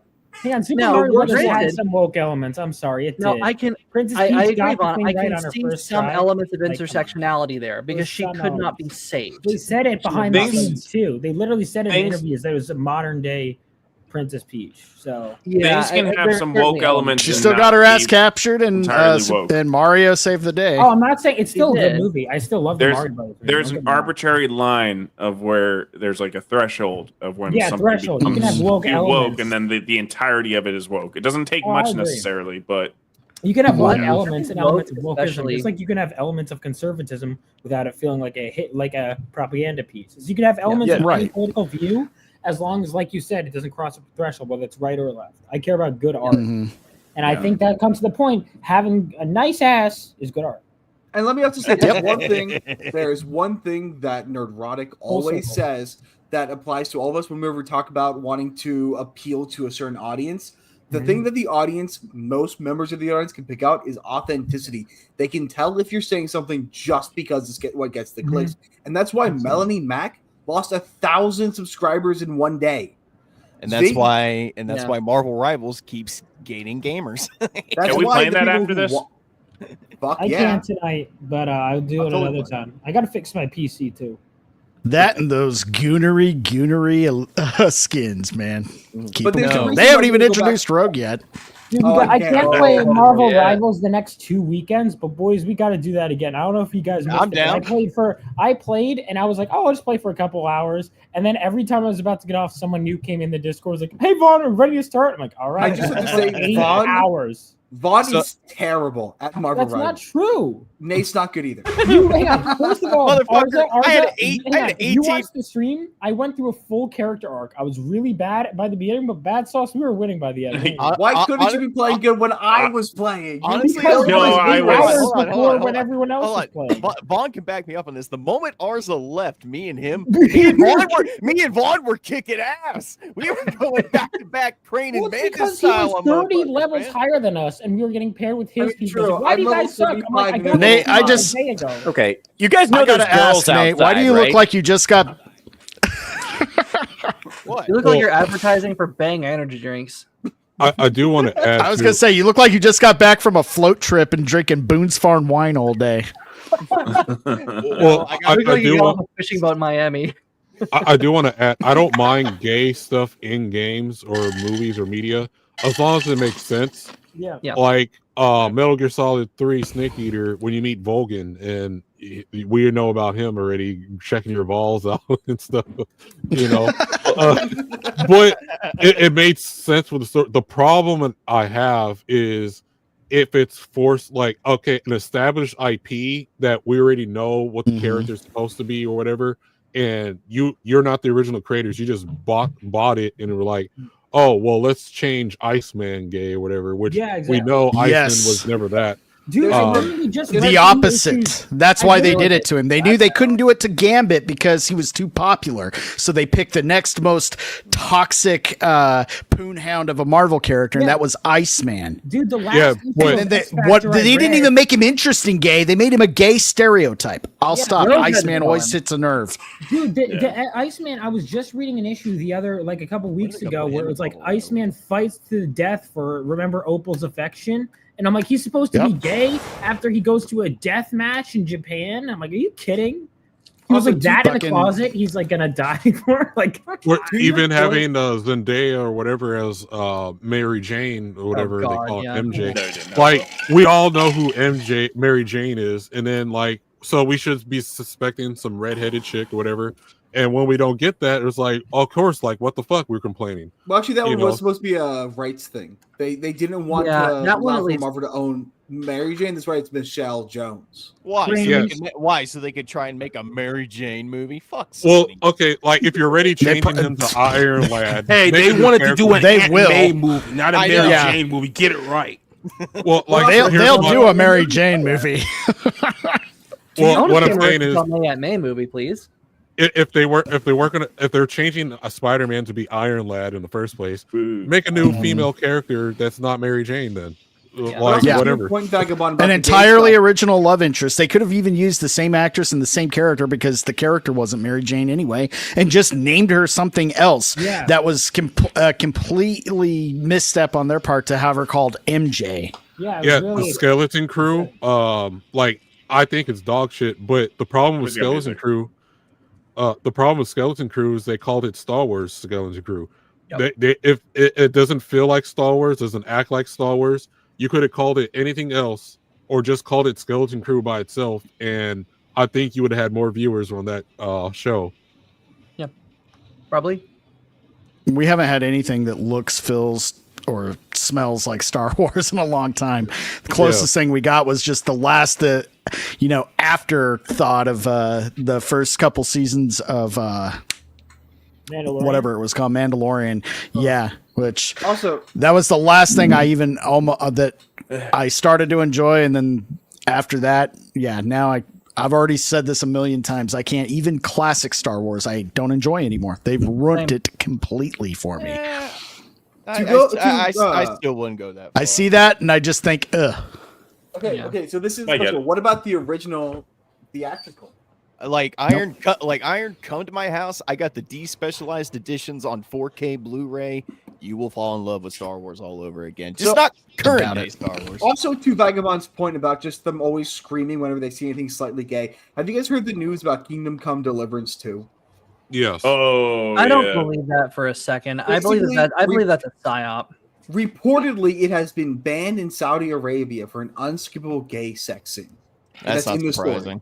So, but the thing is, like, there are a lot of contexts in which that is fine to have in the game if it didn't be story related. But JDA, Jonathan, they're all like, it's immediately, Warhorse has betrayed us. We're being betrayed. It's time to lambast Warhorse and cancel all pre-orders. It's like, hold up. Game of Thrones has a lot of gay sex scenes that make sense narratively and are not woke in the slightest. First of all, the fact that they're all seen also as got a lot of incest things. And that's also a bad thing in the show. They treat it as a bad thing. So there are ways you could have gay sex in a medieval game and not be woke. Well, especially political reasons when it has to do with the story, because it's going to be the thing is though, we wonder why. Why would they put that in? Did they? Now, if honestly, I remember what the David Favre or whatever, he's been kind of vague and he hasn't really helped. If he would have, because basically all we want to know is that the corporate moral busybodies have not gotten their hands on it. That the Sweet Baby Inks, the hit detection have been nowhere fucking near this game, and he hasn't necessarily done a good job in dissuading in assuaging our fears. That being said, if it is definitely in there, there is certainly a place for it because I mean we all know the medieval era was not the libertine paradise that we have now. As long as they don't, and the thing is that it's perfectly fine to have it in there as long as they're still faithful and authentic to the time period that they're setting it in. Right. If they're not, I know you guys have been watching. Then we can say they betrayed us. Then we can say that they've caved to the mob. Then they could say that they've stole out. We absolutely can make that claim, but we can't say that now. But here's the thing: I guarantee you, all of this is AstroTurf. I guarantee you, all of this. There are so many people, especially in the SJW gaming field, with journalists and game developers. They want this to fail because this is kind of the answer. This is proof positive that their corporatized bullshit doesn't work, because if this game can be this loyal, cannot have diversity and do this well, it makes them look bad. They have a vested interest. Remember, the gaming media is in the pockets of the AAA developers. They will suck their dicks if it means that they get any kind of access, their any dicks kind of for free, clout. but No doubt. I'll suck your dick for 5 drops of clout, man. Mr. I might Han. clip that. I was playing. But the thing that I'm really pointing out here is that we're calling things woke with way too wide of a brush. We need to wait for proof.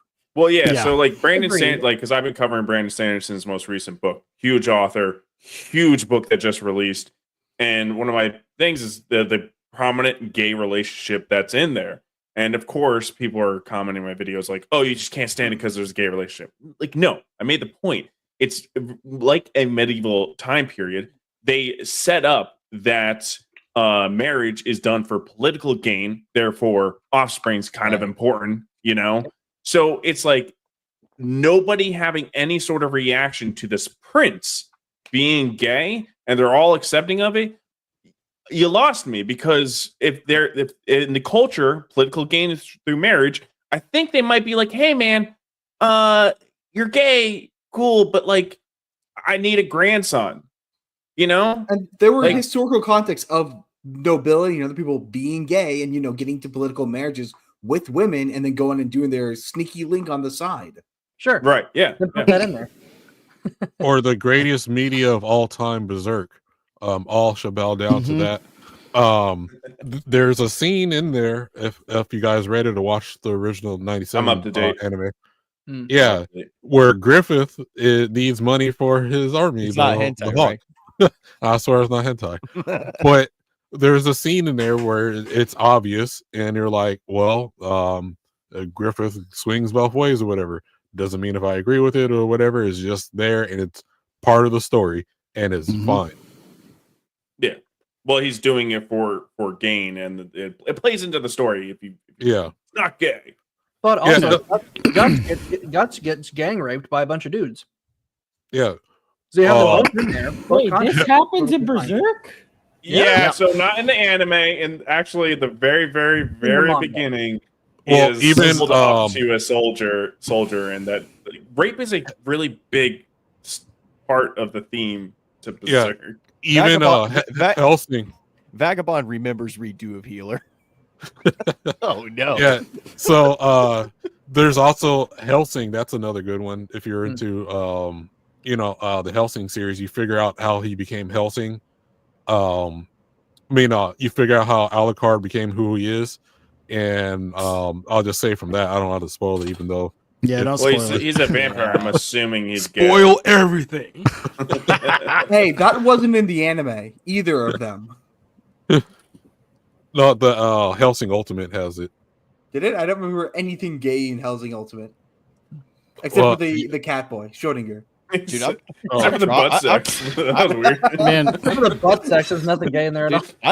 I've dropped just about every manga. There's always at least a little bit of either one gay character or just some a sprinkling of it here and there. Then others, it's like even really good ones. Like, whoa, there's a whole lot of gay shit in here, but. Like even in your favorite childhood cartoon. But when the story's good and everything else, and it's not forced, it's not just gay for the sake of gay and stereotyping and everything else, and it's fine. No one's had a problem with it. I go back to like the 90s and 2000s. They had characters. There was more diversity, I think, back then than there is today, and it was done right. Yeah, the Powerpuff Girls have the most gay character.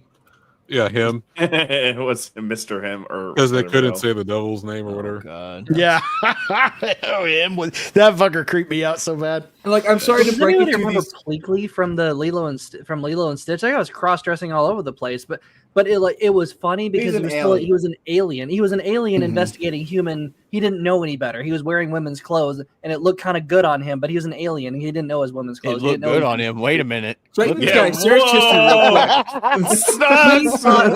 thought it looked good on him. Hey, we just assumed that. For all we know, he was just living his best life on Earth, and if he went back to his home planet, they'd throw him off a roof.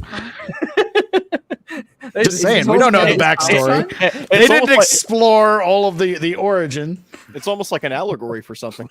Well, you can look at what was it, Futurama? There's we can name shows. Man, a lot of gay characters. Family Guy, Stewie, obviously. Family Guy. Yeah. Stewie, or Roger the I'm alien gonna from head out real American Dad. quick. Okay. Because LG is gonna come back, so I'm gonna make room for him. Talking about homosexuals. Well, that's when the MSK comes in. Well, anyway, you guys have fun. It was a great discussion. Don't forget to like, share, and subscribe because we're almost at 500 subs. Yay! Oh yeah. So yeah, let's keep it going. Thank you to the chat. We love you guys, and I'll see you later. All right. Bye. See ya. I'll see you over on Sam's in a bit. Okay. Oh yeah, I'll be on Sam's birthday stream with Iron. For Lawrence. Did you just see her in like your living room? Huh? Yeah. Yeah. Yeah, that too. Yeah. All right, bye guys. Bye. All right, guys. All right. Let's So time to end the stream. Now that she's now that all right, so let's be all right, fellas. Let's do Everyone just go home. All right, I'm gonna say pause now. All right, everyone, Hey, LG, jump in whenever you want, man. But like, here's the thing: like, to these guys' dismay, unfortunately, gay people exist, and like, as much as the world probably better off without them, including myself. That's a very sound clip. Yeah, the way you said it. There will be need for, not need necessarily, but there will be representation on screen for these kinds of degenerate acts, and you can call these degenerate because it's usually very unclean. But that means you're going to have gay characters in games. You're going to have gay characters in shows. The problem isn't whether or not they're present. The problem is whether or not they are accurate and to an appropriate number. Or just makes sense in the storyline of whatever. Or did you homo appropriate an existing straight character? Yeah, well, like what I mean is like, because we can obviously like they'll make it's like the people who make like I'll say, well, we're gonna make this show just to make it the blackest thing ever, and it's just gonna be black characters only for the sake of being black, and that takes a priority over good storytelling. Yeah. Like, my favorite movie is The Birdcage because it's fucking hysterical and it just happens to be really accurate to what gay people are actually like, especially Nathan Lane's character. They're a dime a dozen. It had some fantastic performances in it. Yeah. Everybody has a Nathan Lane in their family. I don't think I have one in mine. Oh wait, you're the one. You're the Nathan Lane. Guilty. Or like, okay, for instance, one of my favorite movies ever is Boys in the Hood. It takes place in Compton, right? So of course it would throw things off if there was just a majority of white characters. You know what I mean? Yeah. Or you're just having a mixed master character. I'm just saying. I'm just giving a good example. You wouldn't have a story if it was all white characters. Yeah, like it just throws things off or whatever, right? And then coming soon to Netflix, Brie Larson in Boys in the Hood.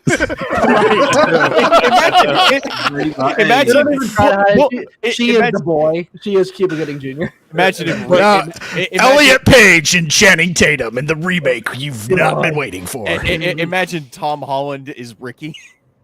What I'm saying is, like, if the setting calls for a majority black cast, unless you did like, I mean, most people, if you aren't from San Diego, don't know what area I'm talking about. If you wrote a story that takes place in Hillcrest in San Diego, I expect to see gay people. I'm saying. You see what you did, Vagabond? Now I want an all-white remake of Menace to Society. Might as well. It would just be people giving people bicycles. I would love a remake of Don't Be a Menace to Society while drinking your juice in the hood. Oh, that's one of the best comedies. I would love to see just imagine imagine Chris Evans. Chris Evans is O-Dog. But like, do we have a problem? Your time and setting dictates what character is going to be in that story. If you're trying to make it make sense. You know what movie should be swapped with an all-black cast, I think? What? Schindler's List. Oh, no! You know, the thing that goes around Twitter every once in a while that says, pick a movie, I have one serious actor, the rest are played by Muppets. That was my first choice. People Liam Neeson, everyone else played by Muppets. A Boys in the Hood, A Muppet's Tale. Oh man. Hey, that would be Private Ryan. I want to see Tom Hanks with a bunch of like Muppet soldiers killing each other. That'd be hilarious. But I think I see what your points. Boys in the Hood, the musical, and it's all rap. Guys, hey guys, Jonah Hill is Doughboy.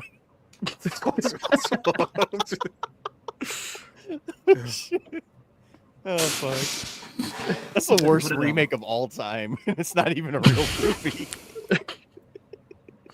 I wouldn't do it. No. Do it. Seth Rogen in the all-white remake of Baby Boy. Oh man. Oh man, that'd be crazy. I'll take it. Give me 2 tickets. I'll see it. Give me you know they would be pretty hilarious. Purple. Some getting him choked out, getting Seth Rogen get choked out. That'd be crazy. Who doesn't want to see Seth Rogen get choked out? That's funny. I think we all want that. Like if I have to hear that stupid, goofy ass laugh one more time. Who plays White Vin Rames? Like, would it be like Dolph Lundgren? Like, would he have to play that role? You know, you could do White Man Can Jump and just race Michael Chiklis with the opposite. About right. No, honestly, we need a race swap to white chicks. Oh, it's man. just black chicks, and it's just oh yeah, white guys got two white FBI agents playing Shaniqua and Monique. Oh man, in full blackface. That would actually be hilarious, man. If we lived in a different time, then the Wayans would make it happen. Mm-hmm. Yeah, that'd be hilarious, man. That'd be a good sequel. The Godfather, but it's all in the hood instead of the Italian mafia. No, yeah, you do black chicks and get like the Skarsgård brothers to be the role. Oh my God! We will know Hollywood is back whenever blackface is back. Don't clip that. What do you mean? The Canadian Prime Minister office? Well, I've been talking about it forever. With It's a Gundam doing the voiceover as like instead of like having like a Morgan Freeman or something. So. But I'm gonna put it out there. I told Epic Mike this last year at MegaCon. So it's an all movie where all the black actors are played by white folks in white and blackface, and all the black characters. I was just about to say and all the white characters are black folks in whiteface. That would be actors, they should also all wear like piercing blue eye contact. Yeah, Japanese are playing Chinese. No one can tell the Chinese difference. are playing Japanese. Yeah, no one can tell the difference. They can. Strider, what is that? Tropic Thunder. What sounds like a Tropic Thunder Part 2, Electric Boogaloo. What is that? Oh my God, how funny would that be? You get a bunch of method actors together, and that's what they come up with. Strider. Titanic, but it's an all-black cast. Oh man, ain't nobody gonna make you pass the boat, dog. Ain't nobody gonna. What did he ask you, Little Mermaid? But Strider, you said that you think Hollywood would be back once we start getting blackface back. Well, I thought your goal was. You said Hollywood would be back once we get blackface in it again. I thought your goal was to get all the black faces out. No. What about we have like the Asian characters are also played by white guys, but it's like you guys know You Only Live Twice. How they oh my they God, all look like that. There are white guys that have like stuff like that. They have like buck teeth. There's only one writer who can do this, and it is Seth MacFarlane. Because he has done this kind of race bending bullshit with just his vocal talent. Have someone write the most offensive comedy ever, it would make $1 billion overnight, written by Seth MacFarlane, being as offensive as possible. That'd be hilarious. Everybody would love it. It would unite the culture. Everybody making fun of everybody else, which is what we don't have now. You have to treat here's what I would say to the Black Titanic. You know that boat's going to return back to port. They wouldn't get far enough to the iceberg because the amount of fights that was going to be on that cruise ship before they even get out in the middle of the ocean. Nah, I'm gonna tell you what's going to happen. There's going to be. They won't even hit the moon. I'm telling you, they're not even going to be able to hit the iceberg because somebody's going to see it and they'll be like, "Nah, bro. Wait a minute. Nah, bro. Well, no, they're gonna hit the iceberg because someone stole the steering wheel. So wait a minute. So you know how in the original Rose has that line about how 1,500 people went into the sea? Yeah, there's going to be 1,500 dead people before they even hit the iceberg. No, but you ever seen a cruise ship full of black folks? There's always fighting, chairs flying. Yeah, it's called Soul Plane. Yeah, all I'm saying is it's also called the waiting room of Frontier Airlines. They're not even to make it far in the cruise ship. The captain's like, "All right, there's too many black folks here. Let's turn around." Let's turn it around. All right, party No, you just see the captain and the crew and the violinist all going away on the lifeboats and playing the song as the fight's breaking out on the boats. It's not a violin. Hey, You're playing the bass. At the same time, while you still have that iconic scene right there, where they do that iconic scene, they'll put the stuff in the background, and you just see chairs flying in the background. No. Wait, hold on. It'd be an Asian couple recreating. I'm never getting fucking monetized, you guys. It's worth it. Yeah. No. Hold on. They're having the iconic scene, and there's just explosions and tear gas going off behind them. No. They're gonna do the iconic scene, but in black fashion, the woman's gonna be morbidly obese, and the ship's gonna tip. The other thing that's gonna happen. Gonna lean like one of these. The crew on the actual ship's gonna tell somebody to calm down. Let the You're record racist. show, by the way. Let the record show. The more extreme- Starting with these guys, right? The captain is played by Lawrence Fishburne. I like how Theo is Unsinkable hiding his Molly face. Brown is played by Lizzo. Oh no! I appreciate that Theo is trying to protect his brand by hiding his face during this sequence. Yeah, sorry about that. All right. Or I know, premise to a horror movie on sea, or a disaster movie, not a horror movie. It's a cruise ship where it's nothing but, woke upper crust white people on the cruise ship, but the entire crew and captain are DEI hires. I got one. Can they make it to their destination? A horror movie, right? The entire cast is black, and they spend the entire time trying to figure out who's going to die first. Oh, that's called the black. Wait, Okay. That that's trope just the blackening. Bullshit. Yeah, that's what I was going to say. It never happens in movies only ever. one I've I seen is looked where it up too. Scary Movie 2, I was like, they're like, oh, because the black people always die first. And I'm like, I'm trying to think of an example where the black guy, the opening kill is a black guy. Every horror movie. Name one. Not really. Look at it. Never happens, especially besides horror movies are my thing, man. No, the biggest problem is they don't have enough. Like, there's usually just that is really a genre where it's token it. Yeah, no, not enough cast until later on. It'd be one very token, very stereotypical black person. I'm not afraid to say that. That's the truth. You go back through the history of horror movies from the 60s through the 80s. There was just the one. He was usually kind of cool, this and that. Maybe even he'd usually live a little bit longer than the others. The first death is usually some dumb slutty chick, white. Here's how I would do a horror movie starring black folks. The killer doesn't even get a chance to kill anyone because the black folks killed themselves first. Oh no! Oh my god! I would do get his gun, but it's been Saul would have a field day. So Saul would have a field day with them. I would do a horror movie on the killer's perspective, where he's trying to kill these guys, but they end up arguing and killing each other first. Before my god! All taking place on Spirit Airlines. Theo, why are you covering your mouth like this is the worst thing you've ever heard? Well, here's the thing. That's a great fucking idea. Yeah, because if you really think about it, I think as much as black people complain about white people, black people mainly hate each other more than anyone else. I think a better parallel to that would be you create a movie where a trans army is the villain, but before the final battle, 40% of them wipe each other out. Yeah, well, I hate black people sometimes. But it's the truth. Yeah, let's go. You know what? Society will take that. So let's do that movie. Let's do that one, Green, and call it the 40%. No, I'm serious. I even shop at McDonald's differently than other folks. I was like, okay, this McDonald's got black. No, I'm serious. This McDonald's got black employees, and if I drive a little bit further, there's a McDonald's with white employees. I'm gonna take the extra distance.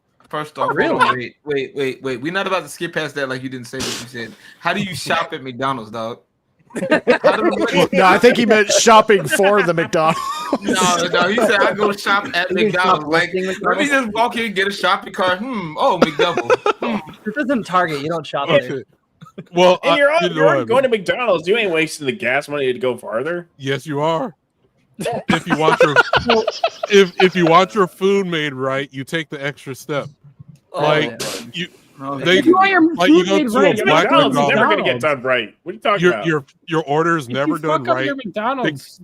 They can't even put the burger on right. Like the cheese and everything's sliding off lopsided from each other. I was like, you guys ever put together a Jenga or something before? Like, what kind of shit is this? Have you made food before? Yeah, I can see him now. They be sitting there looking for him. They be sitting there looking at him. They see Vagabond in there. They be like, "Nah, bro. All right, bro. It's a good thing they just don't watch any live stream on. I can see in the drive-thru. Someone's like, he just drives on. No, I'm serious. So where I live at in Georgia, there's 3 Walmarts. So there's one white Walmart and then there's 2 black ones. There's the ghetto black one and the one that's semi-okay because it's also got white folks shopping there. You go to the black one. Like, does it have self-checkout? They do got self-checkout, but the problem is there's like empty open bottles of like drinks that like you obviously didn't pay for, and you just put it back in the counter and shit. And then like I have to worry about black people now spraying the fucking food, produce or whatever. Oh yeah! Damn it! Crap! Vagabond gets on the shoulder so he could be racist. That's what that is. Yeah. I'm just waiting for this shit all week. He be sitting there. I can't wait. I'll be right. Racist matching. No, I'm just. It's pattern. I was worried about the Gooner topic tonight. Jesus fucking Christ! I missed it. I missed the Gooner topic, man. I'm just saying it's pattern recognition, right? So you go to the regular white Walmart. You know what? He's never doing. I swear it's not hentai show. He's gonna do. I swear it's not black show. That's what he's gonna do. I can't believe it's not black.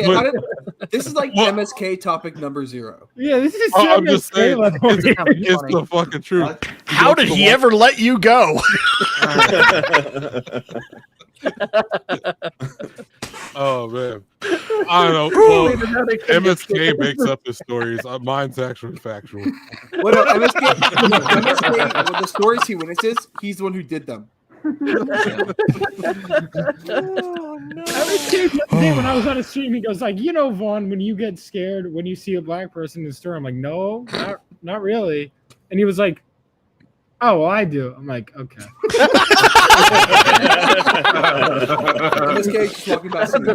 He like wants me to like agree with him. I'm like, I don't. Oh man. I'm just saying, like, in certain instances, like you go to the white Walmart, there's all the shelves are filled. Like, there's nothing missing. You don't have to ask anyone to go to the back. It's just there, right? You're like, you all right, man? You gonna be okay, man? Do you need? No, I'm serious. You walking out with your receipt. The person don't even bother asking you. I'm trying to like show the receipt. It's like on this episode of my man just trying not to get hassled at Walmart. That's all. Really. It's not touched the list of job applications. No, I'm serious. You try to give a receipt to the lady, and she's like, "What are you doing?" I was like, "I'm trying to show you my receipt." You don't have to do that. I was like, "For real." So you walk out. He's Vagabond's walking out with like 3 pieces of celery and still trying to give her a receipt. Right. Like, no, honey, you're at the white Walmart, and then she gives you a hug and kisses you on the cheek and have a good day.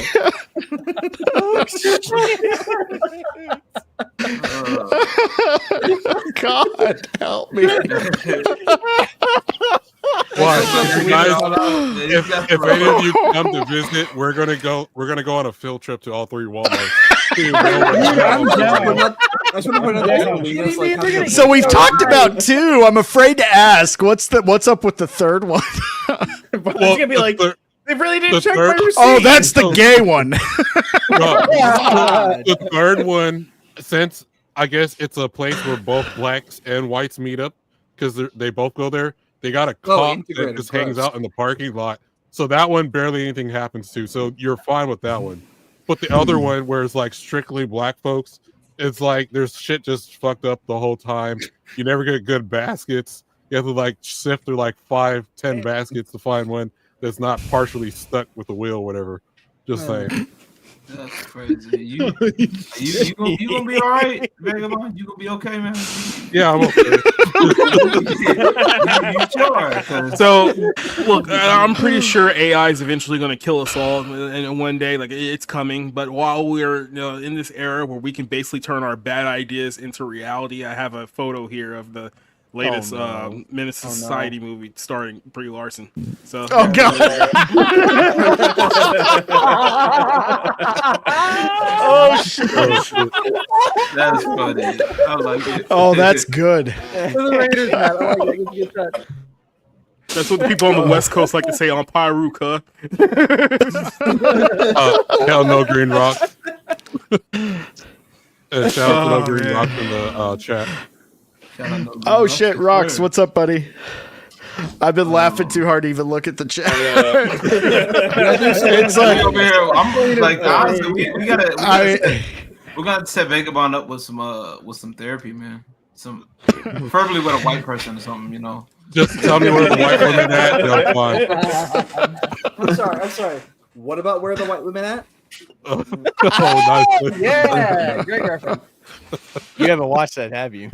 Oh, that's a good movie. I was supposed to watch it yesterday, and then I meant to watch it today, and then I took a nap, and then I've been literally planning days to watch it, and never get the time. Strider, what was that movie we were gonna try and watch Sunday? Maybe we should get him to watch Blazing Saddles with us. Oh, Hot Rod. We're gonna watch Hot Rod on Sunday. I party. So good. Are we still on for that? I'm down for that. I'm down. I'm always down to watch Hot Rod. What about you, Iron? You never. We will see. I might. My whole weekend's being taken up. I might need to get offline for a little bit. Do it on Discord. We just watched Tango Cash the other day. Strider would like to look at somebody's hot rod. You nasty. Example.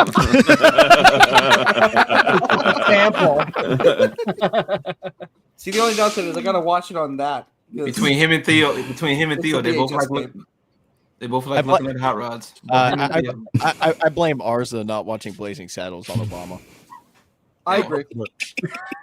So I think. The reason why I haven't seen Blazing Saddles yet is I found it so hard to find an uncensored version, and I don't want to watch a censored version. There's I don't feel like they have any censored version. They cut out a ton of scenes, and there are a bunch of versions where they cut out all the N-words. Wow! I've never seen it. I've seen it twice. I've never seen it censored. I saw you might as well call it Beep the Movie. They'll literally just silence the N-word, and then they'll put that on TV. Or the one I watched, I almost watched Blazing Saddles, but apparently was missing like almost a third of the movie just in cuts. Oh my god! Crazy. That is. They might as well do like they do in the BET movies as they do back in the day. Start doing those overdubs. They used to do overdubs like that. Oh, that's they had like the hell off. I'm like, bro. And then what makes it even bad is like they didn't even get the regular people to do it. They got like random ass person to do it, and it was like off, and you could tell it was off. It was like a bad dub. It was so horrible. It was so That's bad. what it was, a bad dub.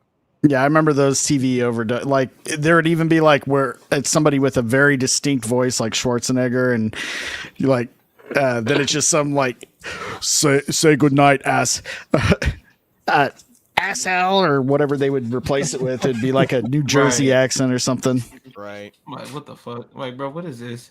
And like, hey, and the people love, that censorship. I'm telling you. That's what it is. It's censorship. Now we're full circle again, baby. All right. Anything to get off the subject of Walmart. I'm just catching up because I didn't get a chance to talk about the whole. I didn't get a chance to talk about the. All right, tell us about your gooning habits. Go. Yeah. I don't have any gooning habits. I don't know what you're talking about. I'm a good little boy. Don't let my occupation fool you. Well, I think everyone on the panel needs to download a game on Steam. It was on PS4 too. It's called if you premiere with the Syrian Kagura games, Peach Beach Splash. It's basically an adult version of Splatoon. Oh, thank God I didn't actually look at it. Oh, good lord! I don't want to know what that entails. Well, like it's a splash. Jeez, I wonder. I wonder what that is. So I met the creator at E3 in 2017 because I was at E3, the last E3 there was for work, and I used to work at a game studio. If anyone doesn't know, but so basically it's like there are these ninja. It's a whole theme because it got a whole line of these games. It's these ninja girls that are at like a high school or whatever. And basically, they had like a summer competition where they're fighting the rival school with squirt guns, and they have to squirt off the other girls' bikinis and like win. Oh my god! And there's jiggle physics and everything. It's a good game. So I gotta wonder, does that qualify as hentai, or I swear it's not hentai? I got the hentai, but definitely Gooner shit. I got the collector's edition. Speaking of, I'll bring it out right now. Steel book and everything. I even got the instruction manual. Melanie's max points. You have proved Melanie Mac correct. He said, "I got the collector's edition." You know what? I'd rather. You know what? At least be honest with it. I'd rather have that than. Do you think it came with its own water gun? Hey, that'd be dope if it did. Though, I ain't gonna lie. That'd be really cool if it did. So here's the collector's edition for PS4. Oh my god. And then lollies too. Jesus Christ. Yeah, dude. I got the burst one. That series. Because the first one didn't they make that like a Dynasty Warriors type game too?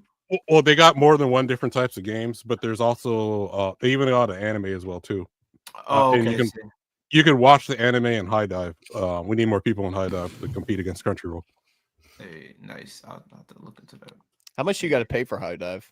$5 a month. Oh, that's not bad. Can I get it on my TV? I don't know. I got a. I don't even know. I don't know. Can you? Fucking check. I don't have a smart TV. I just have a computer for everything. Got you. You know what's showing up on my at the bottom of a Steam story, say more like this. Under this one, Pete Speed Splash, I'm seeing the fourth suggestion is the first descendant. First one is Lust Goddess. So Lust Goddess, yeah. I've seen what is even First Descendant rated? I thought it was teen. It's no, it's rated M. I think it's rated M. I think it is rated M. So Bystander Syndrome. I got I also got the pinup cards for the game because I met the maker of the game at E3. So I bought those as well too. I'm saying it's a fun game. It just need more people to play it. Hey, okay. Speaking of, that's an actual Goomer game. Right. I will admit. Does it have one-hand support? Yes or no? It sounds like it. If it has one-hand support, I'll play. It has what? One-hand support.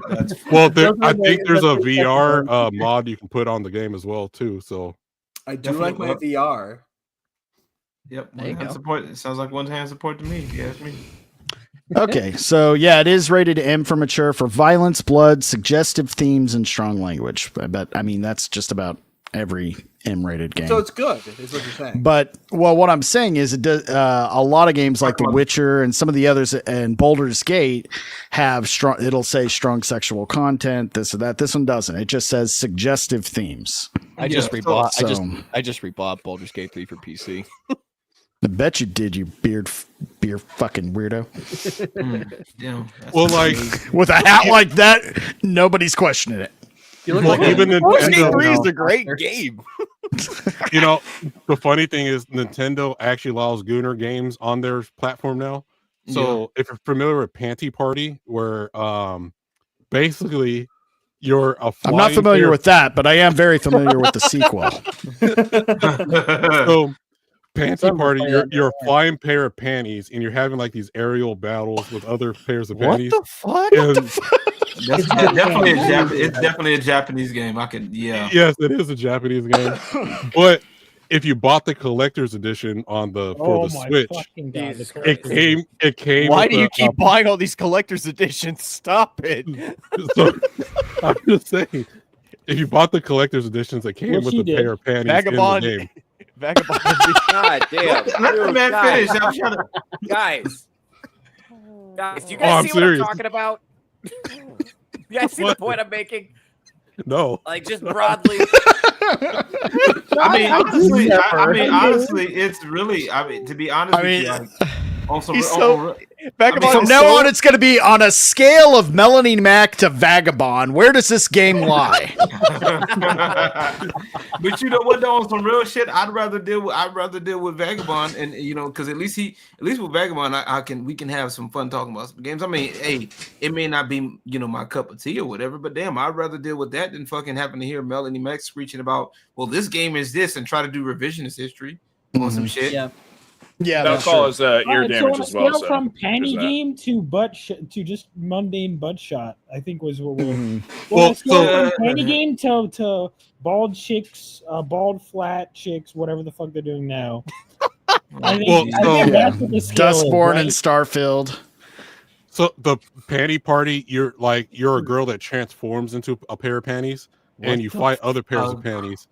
But you don't. That's a different level. Like that's like there's no nudity. Like if Melanie Mac was talking about that, then I'd be like entertained. You know what I mean? This sounds like the most fucked up isekai of all time. But even still, it's allowed to exist. But right. But like, if someone were to be like, "Yeah, Vaughn, you should play that," that's like, this is like my favorite game in the world. Some shame is in order. You want to really wish to see Vagabond, you picked the wrong target. Well, I'll say this: if the Soska sisters want to shame me anytime, I'm okay. Well, listen, but you know what though? Is if you're like, oh, I'm talking about my favorite games of all time. No one's gonna bring that up. They'll bring it up as like something they play, but no one's gonna be like, yeah, I love Red Dead Redemption 2. Ocarina of Time. That fucking panty game. That's never going to be a Don't you know, Vaughn, the best game ever made, and this is a real game, is Sex with Furry Hitler. Oh, thank God I didn't know that. Yeah, that's an actual game. I saw it the other day. I believe it. So, of course, you had the collector's edition. Day one. If you're in the GCA, I'm also friends with Tobias, so we be seeing and Tobak, we be seeing all kinds of weird games and stuff. All right. For the record, even though I'm openly looking this for comedic purposes, I'm still going private tab. What are the? Oh, wait, no, I don't even want to look this up, even as a joke. Never mind. I was gonna be like most obscene porn games, but then I'm afraid they'll actually come up. So. You probably don't want to do that. They're really easy to find. Yeah, Vagabond's like, I did that. Right. You didn't. They're easy to find. I'm sure you know. Well, so there's a bunch of Hitler games on Steam. Oh, I don't know if I'm allowed to say that. He owns all of them. Hey, it doesn't matter at this point. Right. So if you get the collector's edition, holy shit, there are a shit ton of Hitler games on here. God damn. But you know what though? On some real shit, there is some like adult based games. Like there are some there's a lot of like adult based games like on Steam and shit. But there's like some that are actually like more game than adult, if that makes sense. You know what I'm saying? There's a so you're playing it for the gameplay is the equivalent of I read it for the articles. If you go on there, it is trending. The new and trending, the top game is always a porn game. It is always 100% of the time a porn game. Well, here's what people don't realize. I have no problem with it existing, but there are Gooner games. They're just too expensive. So the funny thing about these games, they're mostly jokes. So, a lot of them are jokes. But there are some that actually are actually gameplay. Like a lot of the ones you'll see like on Steam, they're like basic card games or like match games type shit. Dating, and then you unlock characters or whatever. Yeah, like or puzzle, what do you call those? That breakout style game where you like Connect 3 type of stuff, or like not Connect 3, but like where it's like breakout where you can like that ping pong thing where you can. Yeah, I know what you're talking about. Like Bubble Bobble. Yeah, that type of shit. Puzzle games, but there was one. It's called Flip Witch. It's actually they did like it's more of a Metroidvania. It was actually pretty good. It's actually not bad. Like it's got obvious stuff in it. Back to the core question: does it have one hand support? It can. Sure. Dude, Wiimote? Holy shit! They missed a big opportunity with the Nintendo Wii. Come to think of it. Oh yeah. You know, the Wiimote is the perfect shape. You just got to add a bit of a base. Well, I was saying it was one-handed was the joke I was going with. No, I guess, the funny thing about the Wiimote though is, you ever seen the little plastic sleeve they made for the Wiimote? Have I? Yeah. Oh shit! You got the collector's edition for that too, Vagabond? I have a Legend of Zelda version of it for Skyward Sword. Nice. Nice. Game really underrated. But I will say Legend of Zelda even has fan service. Like, look at the great fairies inside of Legend of Zelda. No, that's true. You're gonna tell me that's not fan when service? Link goes there. Yeah, and that's before the word Gooner came about. It was just called fan service or cheesecake, and it's been around since. Fan service is not necessarily Gooner. Like exactly. Like, fan service isn't always sexual either. Exactly, and none of them talked about it tonight. But the sexual stuff is always considered fan service, or it was. It could go. It could be just the nostalgia baiting, or different. Or like. I'm gonna be honest. Like, we play game. Well, we watch like Tenchi Muyo and I Love Hina and all those and stuff. Well, at least I watch those. Well, it was on Toonami. Like when I was like 12. Of course I got that. Well, even Dragon Ball will have their moments with Bulma. Oh, Dragon Ball had a lot. Oh, indeed. And that was fun. Here's the thing, and none of that goes into like when we have to be like, okay, this is enough. Like the you know what I mean? Like I feel like we already kind of have a level where it's okay. But trying to describe Sailor Moon to people today is fucking weird. I've never watched anyone. Okay, has anyone that's not me seen Cutie Honey? What? Has anyone who's not me seen Cutie Honey? Cutie Honey. I remember that. Yeah, I saw it. What was it? That was about? it was an anime in the 90s, so of course I saw it. Actually, it came out in 74. Yeah, what was it about? Well, yeah, most anime we saw in the 90s came out before. It's a so it's a cyborg cop girl or whatever, right? But she would transform to different outfits depending on what she needed to do, and she would have a naked phase before she would fully transform. So she would accidentally land in cars in front of people and stuff, and they would show everything. I swear it's not hentai, but it's a pretty good series, and they got a live action if you ever want to watch it too. Oh yeah, no. It was more the equivalent of like a raunchy 80s action comedy with gratuitous nudity. Yeah. Kind of like that, just Japanese and a cartoon. Why am I even wasting time with American entertainment anymore? Well, I mean, there you go. That's a good question. Yvonne, I think even in Marvel, we had Stripperella. If anyone remembers that, yeah. Was that Marvel? Or was that just Stan Lee created it? Was that Marvel? Well, Stan Lee. I don't think it was Marvel. Well, it was also on Spike TV, which was for the animated version. Yeah, I mean, dude, Starfire. Starfire was. Well, there have always been, and for the record, there are still hot chick characters. Like Magic was drawn hot in the issue I just read yesterday. Like, but it's like the AAA game industry. We're finally get a win, but no. Guess we'll go fuck ourselves. Well, it's only because there's people in the gaming space. I've said this before. Like when we talk about gaming before with other people, I've talked about it with other people. It becomes. The people that are involved in gaming right now, they really don't care about the medium. No, they don't care. Like, and it's obvious that they don't care about the medium. And don't get me wrong, I have no issue with like casuals. You feel me? I have no problem with casuals. I welcome casuals, but stay in your place, okay? Don't sit up here and tell me, oh well, why is her boobs out? Well, that's because that's a part of the character. Go sit down. Like, okay, anyone familiar with Custer's Revenge on Atari? Oh no. Oh, my favorite game. I've heard of shit. That is. Oh my god, so much. Woo, going back 45 years. Well, I'm just saying, about that like squirrel game. There was like a really perverted squirrel game, wasn't there? Oh, I don't know, but there's Night Trap was another one that was Night Trap scared a lot. Oh my god, Custer's Revenge just looked at right. Fuck. Oh, you looked it up. Why did you look it up? I did not expect that. I thought it'd be like no. I thought it'd be like a cowboy game. I mean, which it is. But it is. Oh, it's definitely a cowboy game. It's definitely Cowboys and yeah. Okay, you guys. Hey, how do I get a copy of this?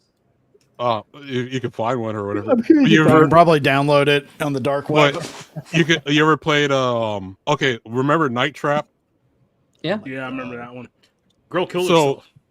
Yeah, so Night Trap was a live action game for the Super Nintendo where you got these chicks having a slumber party, and it's like like all I'm getting at is these things have been in gaming for like the dawn of gaming or whatever, right? And like for someone to come in now and like try to shun us out of it, it's not going to happen. We dealt with Jack Thompson, we dealt with Anita Sarkeesian, and we're dealing with it again, and we're not going down without a fight. That's all I'm going to say. Yeah, I mean, to go back to what Theo was asking, if there's a line where what's too much, the thing is, if we have to get past where we are first, and then maybe there can be some discussions had. But right now, it's ain't nobody that's the problem. Folks don't want to discuss nothing. That's the problem. Because when I made my post to Melanie Mack, I was just literally arguing her point. I wasn't, everybody else was going at her. Right, everybody else was sitting there trying to call her a grifter, blah blah blah. Yeah, I wouldn't name call him. Like, I'm just saying your point was stupid as fuck. Like, you just said you didn't watch the game. Like, a simple search would have saved you the trouble of all of what you just said. Right.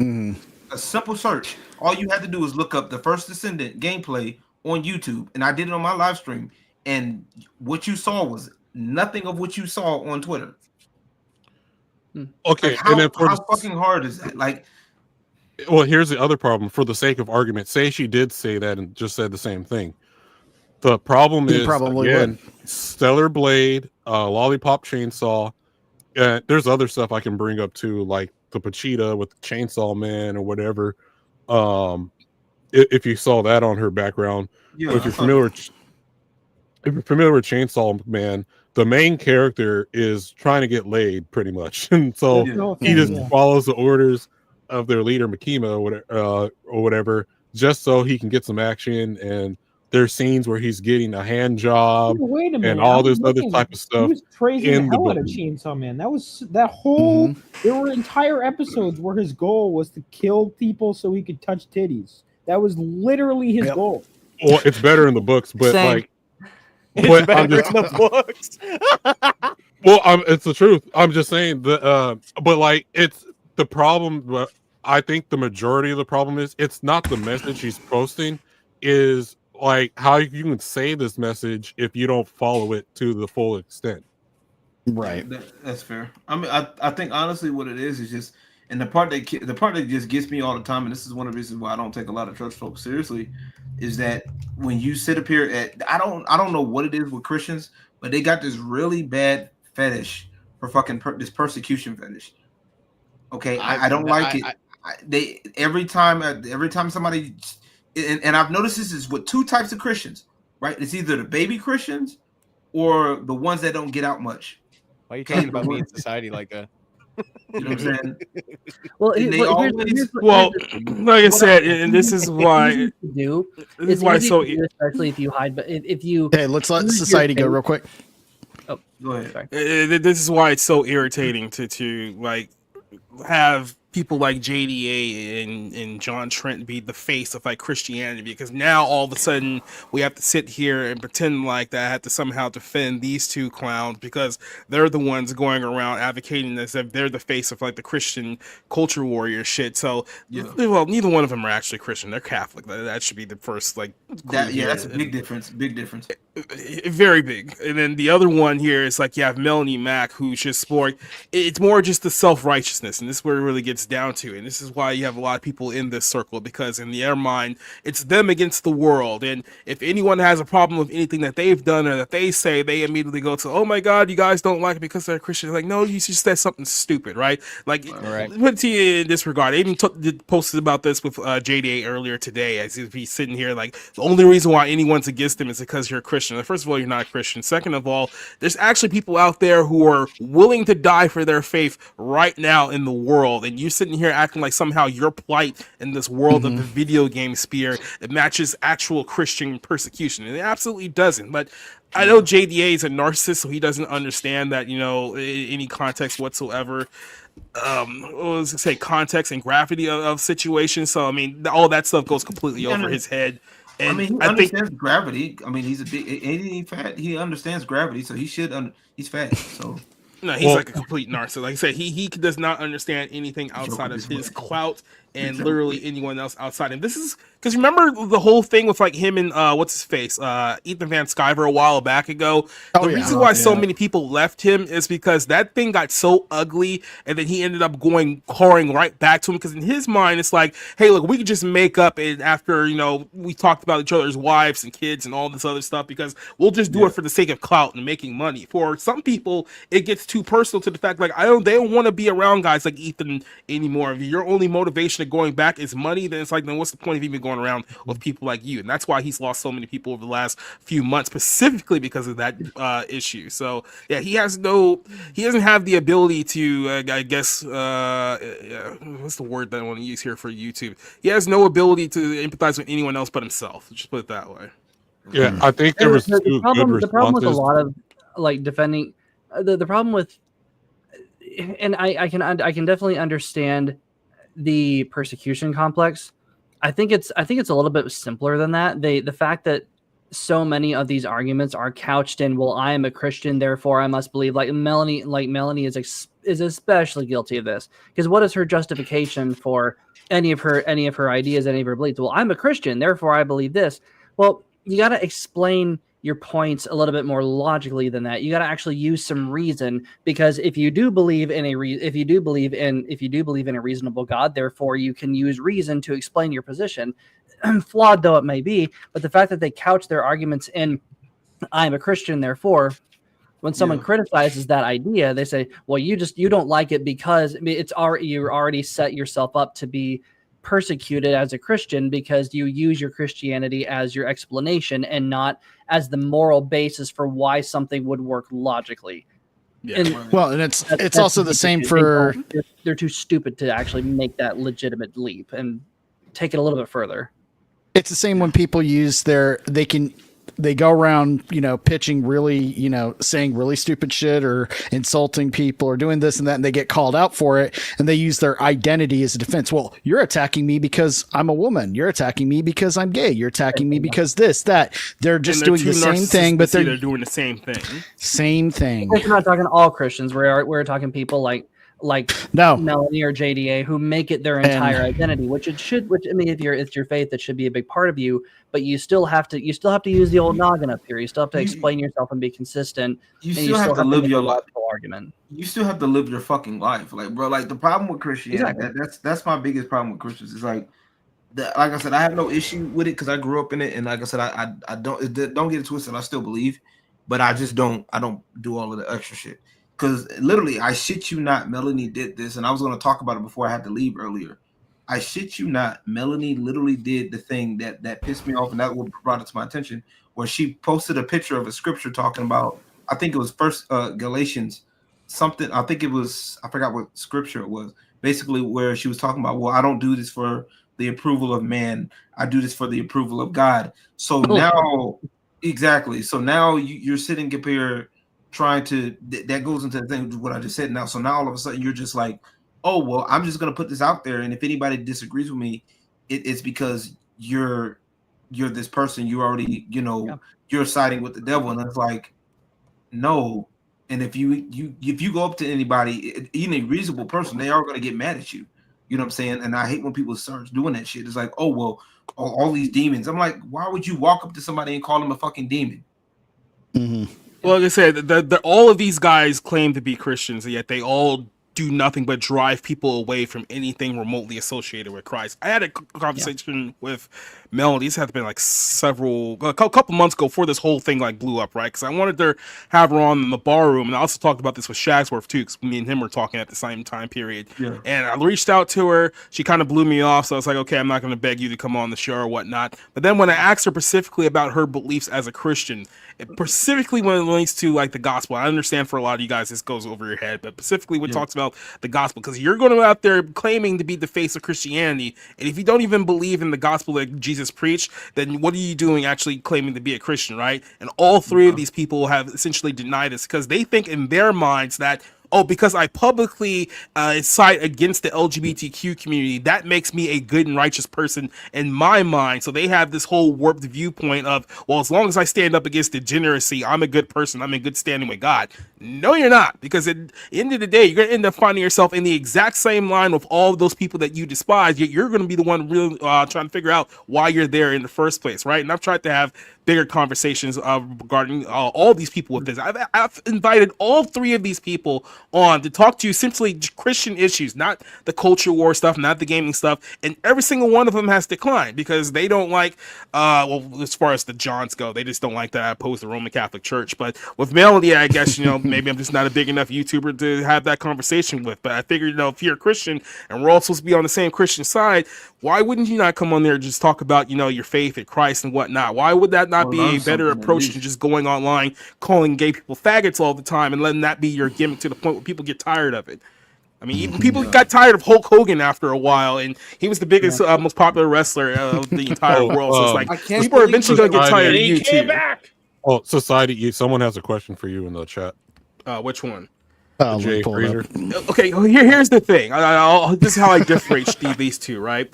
JDA is just a complete hypocrite. Like he doesn't actually believe any of the crap that comes out of his mouth. He's all for clout, right?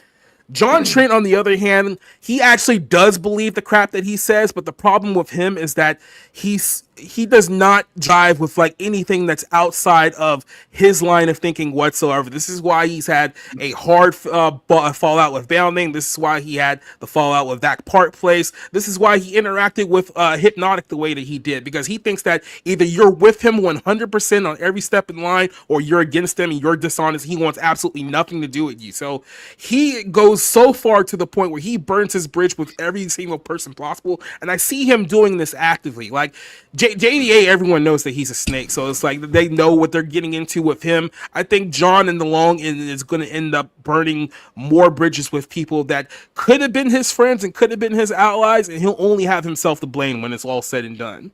So I was gonna believe that we got someone to use a gamer word, and it was not me. Well, that's okay. There's still an N word to be dropped. What the fuck? Why not?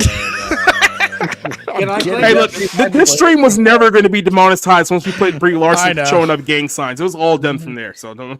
Was it a gang sign? The lady didn't have a thumb. I do. That's I think the other thing, there was a good take from Epic Mike, and then were you tendering Vaughn? And no. Epic Mike. He said no, like he just didn't get caught. No, I was staring at a hot chick that showed up on my feed though. Oh, and Chad Versity had a good take as well too with his video. Yeah, that's kind of surprising. Shad actually has some pretty decent takes. If he can like stop screaming. My only things I disagree with Shad on is the AI art thing, but that's a whole. Wait! If you see my video, his Brandon Sanderson take, of which he took his word without, and because the book that came out, and he denounced that there was any woke stuff in there without having read the book. Oh. And then had Brandon Sanderson review said video. They're both Mormon, they're kind of friends. He's consulted on the book, and then he's coming out being like, "Oh no, trust me, there's you're overreacting. You don't know." People who read the book. I gotta ask. Yes. Does Shad seem kind of lol-cally to you guys? A bit. I never watched Shadiversity. I only ever watch him on F&T. I don't know enough about him other than he's Mormon and Australian. Well, he frequently constantly makes videos like complaining swords. about how he's being oppressed by the algorithm. Oh, yeah. I hate when I hate when he does those videos. That got annoying. I think it's not. I think it's just because I think he himself has kind of died down from that. But he did one not too long ago. He did one like less than 2 or 3 weeks ago. Yeah. But I think he's finally understanding that it's not necessarily from his religious takes, or it's just because it's a weapon. It's a weapon channel. Weapon channels do not do well on YouTube. Dude, it's not even that. My comic book company website got banned on Facebook and Instagram because it has a gun. Why? Well, because it has a cartoon gun in the logo. So weapons in general. Well, for Shad's channel, I don't think he's shadow banned. I think my take is the algorithm changes all the time with YouTube. Yeah. So because he does get a lot of views in certain videos, it's just he's just not lucky one month because the algorithm it's a niche. changed. He's in a small niche. There's only going to be so many people who are going to watch his stuff. But I've been watching I've been watching him and his brother for years. Oh my bad. But I watched. Yeah, go. So it's like one of his main complaints is he's like, I did one video where like I put so much work into the quality of it, and it's like, quality doesn't make or I don't remember what his excuse was, but it was like 2 months on a Final Fantasy VII video, and it got less views than a video I can make in like 20 minutes.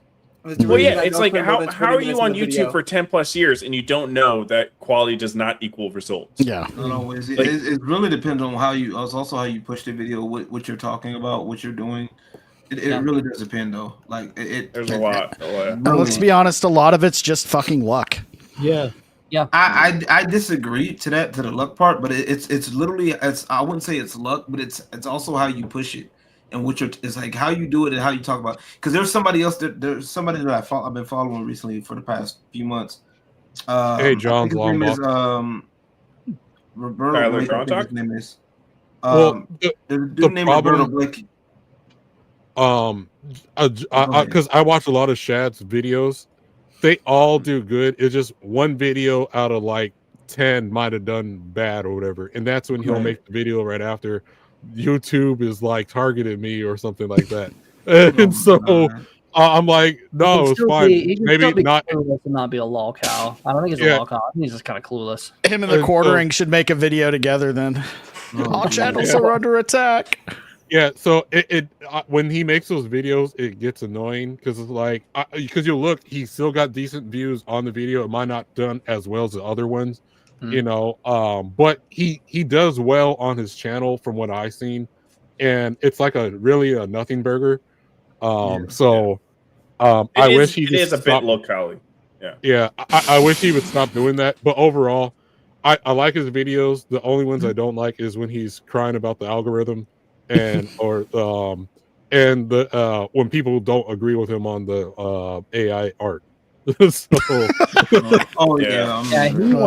went ape on that one. He went too hard. Oh my god, I forgot about that. That was bad. Yeah. Like I agreed with some of like his takes on it, but like he just went way too hard, and then especially like trying to say that like people don't actually enjoy the process of drawing. And everybody's like, no, you're wrong. And he's like, no. There are people that do. And I got no problem with AI art, but just be honest about what it is. It's AI art. He's going to complain about the ability to draw. I'm not crazy about AI art personally, but it's like even still, when he was like saying that it takes a lot of work, it's like it does. This is from somebody who does it. From somebody who does it. This is from somebody who does it every so often. It does. It's not even comparable though. It's not even like the same. It's not even like a tenth of the effort. It's a different type of work. There's a different work, and then there's artistic talent, and they're two different things. It's here's two different veins of work. Right? People that are very talented at drawing, then drawing's going to be easy for them, but then like learning the technology it's a completely different skill. Like a guy who worked in IT for years, I'm trying to do Shad AI method, and I'm like, I gave up. It was like way too much time, and I'm like, I'm gonna try to learn how to draw. Well, I mean, I've used AI art for some of my Curse Strahd thumbnails, but it's more or less just for the thumbnail. I mean, I use it for thumbnails all the time. 5 minutes. Thumbnails is fine. Thumbnails is fine. I put Arza and Liu Kang last night at 3 a.m. before like got up to take a piss. Like, oh, I need to make a thumbnail. 15 minutes later, that was done, and I went to bed. I'm not gonna believe you made me Liu Kang. I'm actively offended by being Liu Kang. Liu Kang is good. What are you talking? He's my main. No, fuck Liu Kang. Fuck you. Yeah. I guess time and place. Time and place. Buy me dinner first. Like I don't mind AI art for people making thumbnails or quick stuff like that, but I still I could see a difference between like someone actually drawing something, sure, and sometimes. Go ahead. I'm sorry. Well, oh no, but sometimes too, like when I see a ton of AI art, it over time it kind of looks the same to me. So I prefer like actual like hand stuff, but I don't mind people. You prefer hand stuff. On that note, everybody, we are about 12 minutes after the 3-hour mark, and I do have another engagement we got to get to. I'm already late for, so we're going to start going around the horns. No time for memes this week, but we did have a pretty long and really fun discussion. That was really fun. This was a good one. I thoroughly enjoyed myself. Arza, you're welcome back anytime. It's good to have Society back on, and LG finally making an appearance. I need to get you back on as a special guest so I can make a fun thumbnail of you too, man. Oh god! Hell yeah! Oh, is Mr. Burger in the chat? I didn't even see him. There he is. Shut up. What up, man? And if anyone here in this chat is based and in New Jersey, I will be at a show tomorrow. But I think no one is. So if there's a point, there's a one. New Jersey. Fuck you. I'm here. My point stands. My point stands, Vaughn. What state are you from? Lots of them. I've lived in many states, but currently Kentucky. No, that's what I was asking. What? All right. First of all, when I ask what state you're from, I'm not asking like your entire history, dude. Like, okay, ladies, come on. He's like planning the swatting right now. All right, Arza, tell everybody where you're gonna be and what you got going on, man. So I'm over at Arza Chats. That's my name. The R goes before the Z. Please don't make the mistake like everybody else. Except Oxide today, he did it right. I basically just do once a day. I do a video. It's just yellow flash hypnotic type content, but you get to listen to my annoying voice and hear my horrible opinions instead. And I'm on MSK's show every Monday at 9 p.m. EST. Unfortunately, I'm sorry. Vaughn Coleman, what do you got going on, man? Sun's getting real low. YouTube channel, check it out. You subscribe to my YouTube channel. It's my name if you haven't already. My comic book is $91 away from hitting its funding goal on Fund My Comic. So get that if you haven't already. You can check out my website. You can even get issue 1 now. You could order issue 2. It's fully lettered. The book is basically going to be done as soon as I can get it. And yeah. That's where I'm at. Really, those are my main things. My comic and my YouTube channel are what I'm promoting today. Follow me on whatever socials. Too. Awesome. We just got our book, so I highly recommend the first one if you haven't already got it. So definitely get the second one. All right, I was trying to help promote your book, but whatever. Battsauce, what's going on, man? Where are you going to be? Thank you. Okay, I got 2 things, right? Always talking about the Iron Seas YouTube channel, which is a show that I do Tuesdays, 9:30 p.m. Eastern. Check out any live show and you're going to subscribe. We've had over 150 people in the past 30 days that subscribe. We're doing great. Nice. But sadly, we're going to have this really gay homosexual that's going to be joining us this Tuesday. Oh, yeah. Like Vaughn Coleman, something like that. And also the Iron Sea Substack, which we have a newsletter for our Substack and along with that, we do a flash fiction and a flash comic that goes along with that. So click that. Yeah. Right on, Society. Thanks for popping in, man. What you got going on? Earlier tonight, I did a retro wave on Pokemon manga with Nerdigan. So go check that out on the channel. Sunday, we got the Bible in. Hopefully, Tiny feels better because I want to have her back on there to finish part 2 of our conversation that we need to have. Oh, that's probably next week or so. Tuesday, we do the bar room every Tuesday night at 8 p.m. And then on February 1st, and starting bi-weekly on Saturday afternoons, I'm doing Movie House. I'm actually working on the intro to that show right now. There's a whole lot of audio levels and stuff like that I gotta deal with, so it's kind of a pain in the ass, but we'll eventually get there before first of the month. And I just want everyone here to know that this changes nothing. I still hate most of you people, so oh man, why like you? Well, you're welcome back anytime. It's always good having you. Your mind. Vagabond, what you got going on, man? Nothing much. Just getting ready for MegaCon. I got bills and stuff to pay and make sure I pay my toll from last year MegaCon, driving down to MegaCon before I drive down again. So I don't lose my car in Florida. So other than that, yeah, I forgot about that. Yeah, you had a rough year for travel last year, man.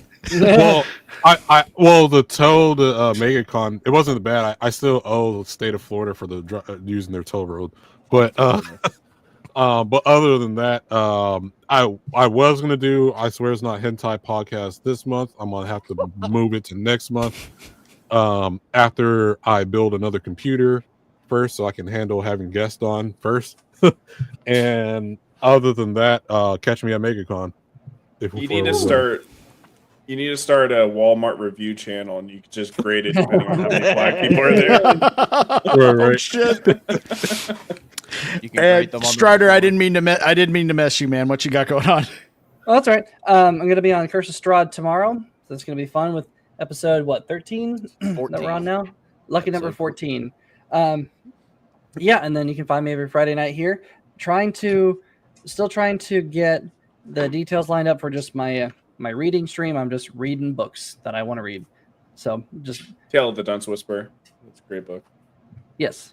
I mean, I'll take suggestions too. I mean, I'll just keep reading. Any excuse to sit down and just read for an hour and a half and then not get up. But yeah, definitely look for that. I'm still working on that. And once it gets up and running, I'd love to see y'all in the chat, just chilling out. Hell yeah, man! Keep us posted. Yeah. Theo Snodgrass. Yeah, I said that right. Yeah, you got it. You got it. We all know what you. Wait. I almost thought I said snot ass for a second. I'm like, what? Wait a minute.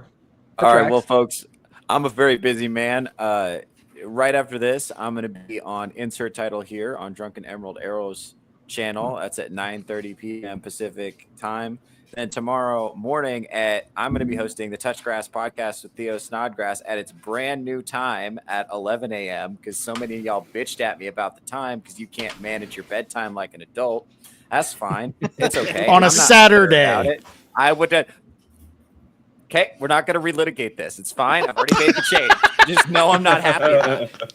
All right, so it's going to be a brand new time. Special guests, Tiny But Fierce and Anna's Gameland. So I have girls on this time. So that should fix the complaints from most of the audience members for last episode. All right. When's Matt Rice coming on? Okay. As soon as his people get back to Darnell, he reached out. So we're gonna see what happens. I'm also filming a crowd work show this month. We're gonna see how that goes. So be on the lookout for that if you want to see that on my YouTube. I also just booked a shit ton of road gigs, so I'm gonna be trying to do more content and stuff. And and I got CapCut on my phone finally, so my shorts are gonna be better, hopefully. So if you want to see all that cool stuff that's awesome that I'm going to be doing, you go ahead and follow me on YouTube or Twitter, or you know what, DM me a picture of your feet if the spirit moves you to. That's fine too. You know, however you want to connect with me emotionally is fine. I'm open to it. Right. Can you get that angle of Strider again? But I'm a degenerate for liking a little ass cheek in my video game content. Okay, feet pics and cake sitting.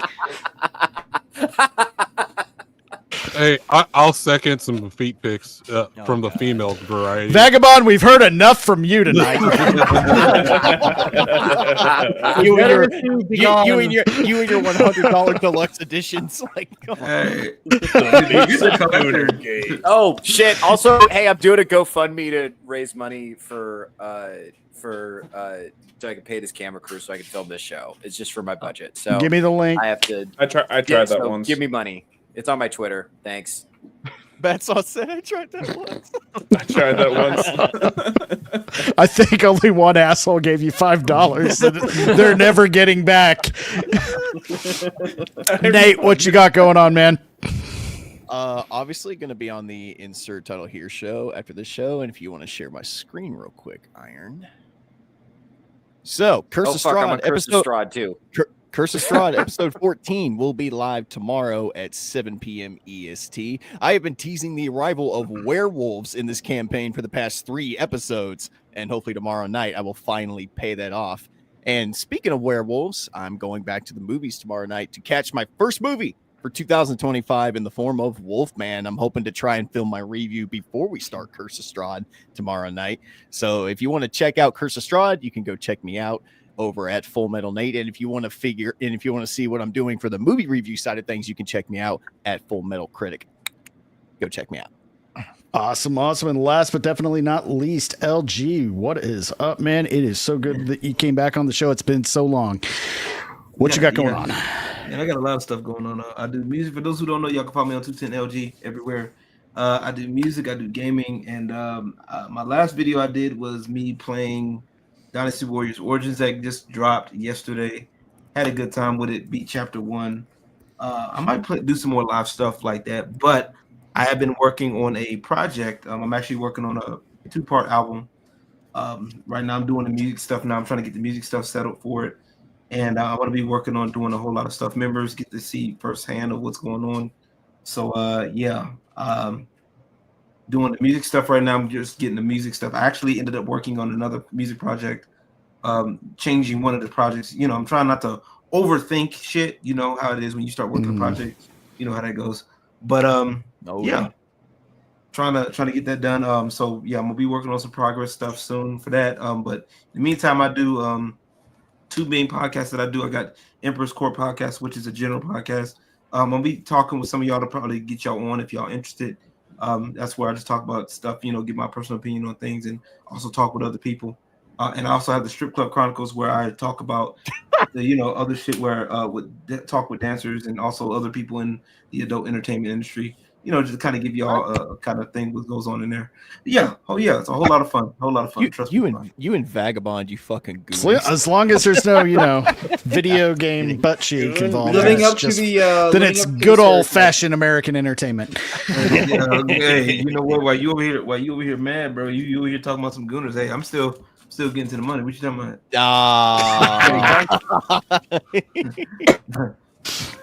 Dude, I need to start.